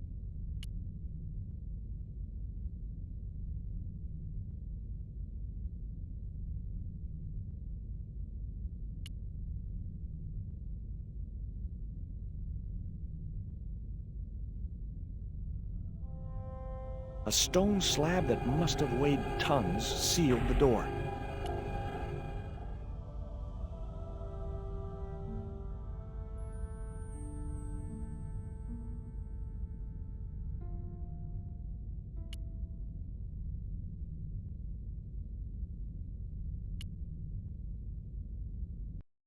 Charming.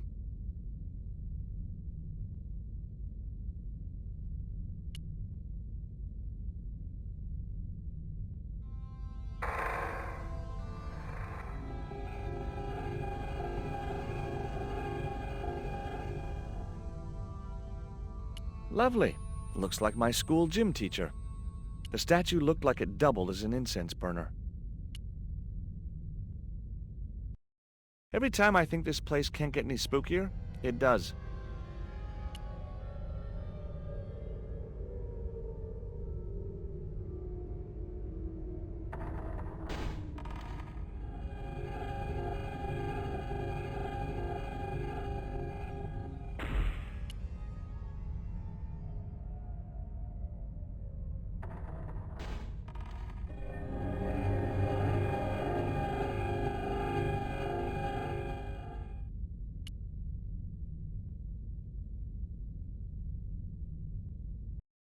Yes! Finally!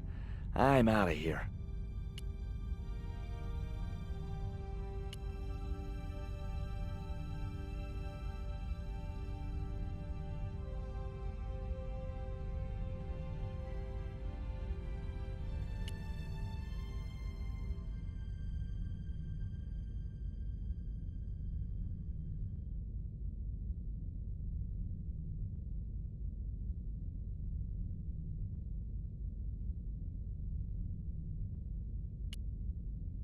Once more into the unknown.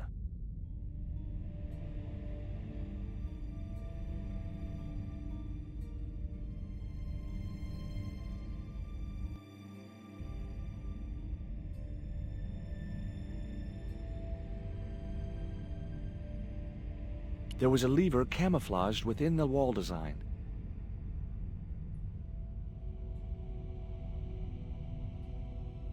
Cool. Onwards and downwards, Mr. Stobbart.